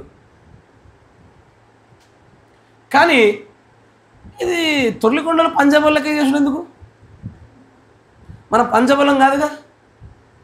అంతేనా? పంజాబలం కాదుగా. అయినా సరే నువ్వు పంజాబ్ డ్రెస్ వేసుకుంటే బాగుంటున్నావు ఒకరు చెప్పుడు మనం వేసుకున్నాడు. తర్వాత ఆ దీనబాలిక ఏమని చదవండి.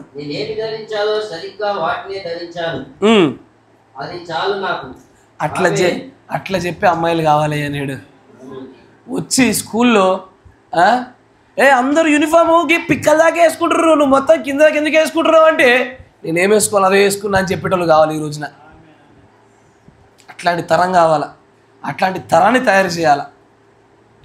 ఏందది జుట్టు అట్లా విడబోసినావు, జడేసుకుపోయావా, నేను ఏమి ధరించాలో ఎలా ఉండాలో అలానే ఉన్నాను నేను అని చెప్పగలిగేటువంటి స్త్రీలు కావాలి ఈరోజు. వాళ్ళు మాట అనగానే వెంటనే జుట్టు మీద కత్తెర పడుతుంది. అంతేనా? చదవండి. ఏమన్నది?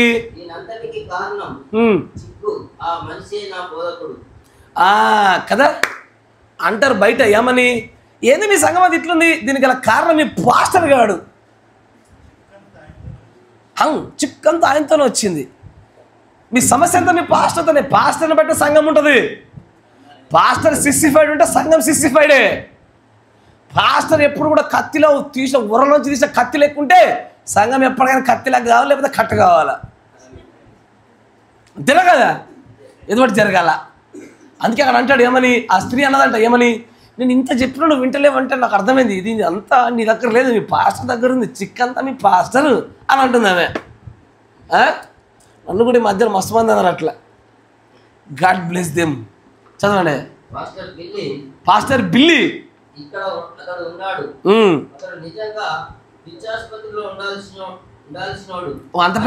అంత పెద్ద మాట అయితే నన్ను ఎవరు అనలే. పాప బిల్లి బ్రదర్ అన్నాడు, బ్రహ్నం గారు అన్నాడు. నన్ను కేవలం కొబ్బరి చీప్ అన్నారు కానీ పాపం ఆయన ఏకంగా పిచ్చి ఆసుపత్రి పాపం. అంతే. చదవండి. ఏమని? అక్కడ మేము దేనినైతే కలిగి ఉన్నామో దాన్ని నీవు స్వీకరిస్తే కలిగి ఉన్నట్లయితే నీవు ఇప్పుడు అలాగే కనబడుతున్నావు, ఎలాగైతే కనబడుతున్నావో అలాగునా ఎన్నడూ కనబడవు. ఆమేన్. బోధన బట్టేనయ్యా విశ్వాసంలో మార్పు వచ్చేది. అంతేనా కదా? ఒక బోధకుడు పొద్దాక మారంటే ఆడి తలకే నొప్పి కన్నా మారుతారు. ఫస్ట్ కాసేపు వేషధారణ మార్పు, తర్వాత ప్రభు యొక్క ఆత్మ సహాయంతో తోడుతో పుష్తో రియల్ మార్పు వస్తుంది. అంతేనా కదా? కానీ ఆ కాపురం ఏం చేయాలా? నిర్విరామంగా ఒకటే బోధ, ఏ అంశం ఎత్తినా లాస్ట్ గవే యాంటీబయాటిక్ వేయాలా. Praise the lord. తర్వాత ముందు చదవండి.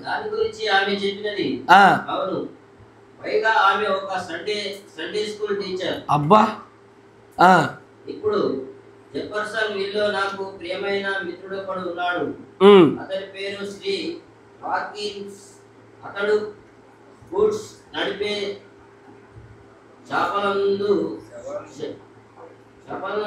శవాలని కుళ్ళిపోనీయకుండా సుగంధ ద్రవ్యములతో కాపాడు పని చేయవాడు. దేన్ని? చేపల్లా శవాలనా? నాకు అర్థం కాదు మీరు చదివింది అయ్యా. చేపలు ఓకే ఓకే చేపిలా ఓకే చదవండి. సండే స్కూల్ టీచర్ అమ్మాయి వ్యాధిగ్రస్తురాలు అయినది. సండే స్కూల్ టీచర్ నడిపేటువంటి ఆ స్త్రీ ఎవరైతే ఉందో ఆమెకు వ్యాధి వచ్చిందంట అకస్మాత్తుగా. అదేమి రోగమో వారికి తెలియలేదు. అదొక సుఖ వ్యాధి. బయటికి పొక్కితే తమ పరువు ఎక్కడ పోతుందోనని కుటుంబీకులు ఆ విషయాన్ని బయట ప్రపంచానికి తెలియనీయలేదు. మరి ఆ అమ్మాయి రోగంతో కృషించి చావుకి దగ్గరగా పడుచున్నది.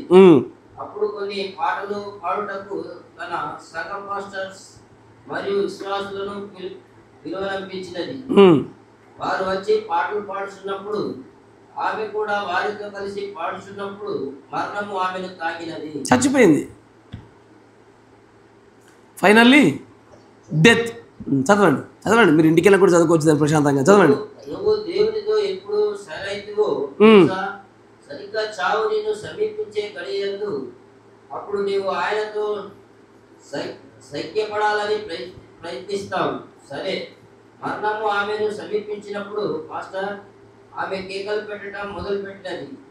ఆమె ఇలా కేకలు పెట్టినది, ఎట్లా? నేను నశించి తిని.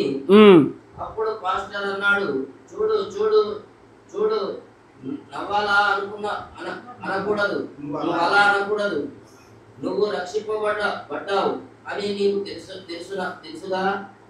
కానీ ఆమె మాత్రం నేను నశించిపోయాను అని కేకలు వేసుకునేది. అంతటా ఆ పాస్టర్ వైద్యుడిని పిలిచాడు. వైద్యుడు వచ్చి వైద్యం ఆరంభించెను.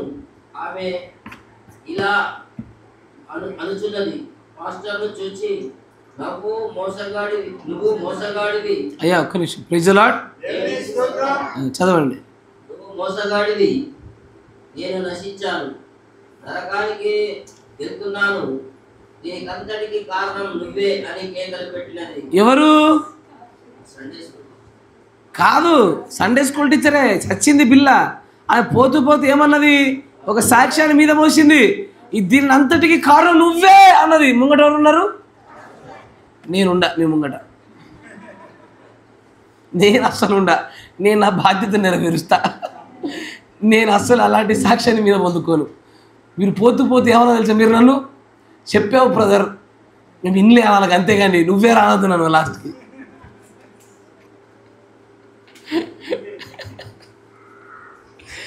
వీళ్ళందరూ కూడా బార్డర్ లైన్ బిలీవర్స్కి సాక్షార్థంగా ప్రవక్త చెప్తాడు, వీళ్ళందరూ కూడా వేషధారులయ్యా, మారడానికి ఇష్టపడరు.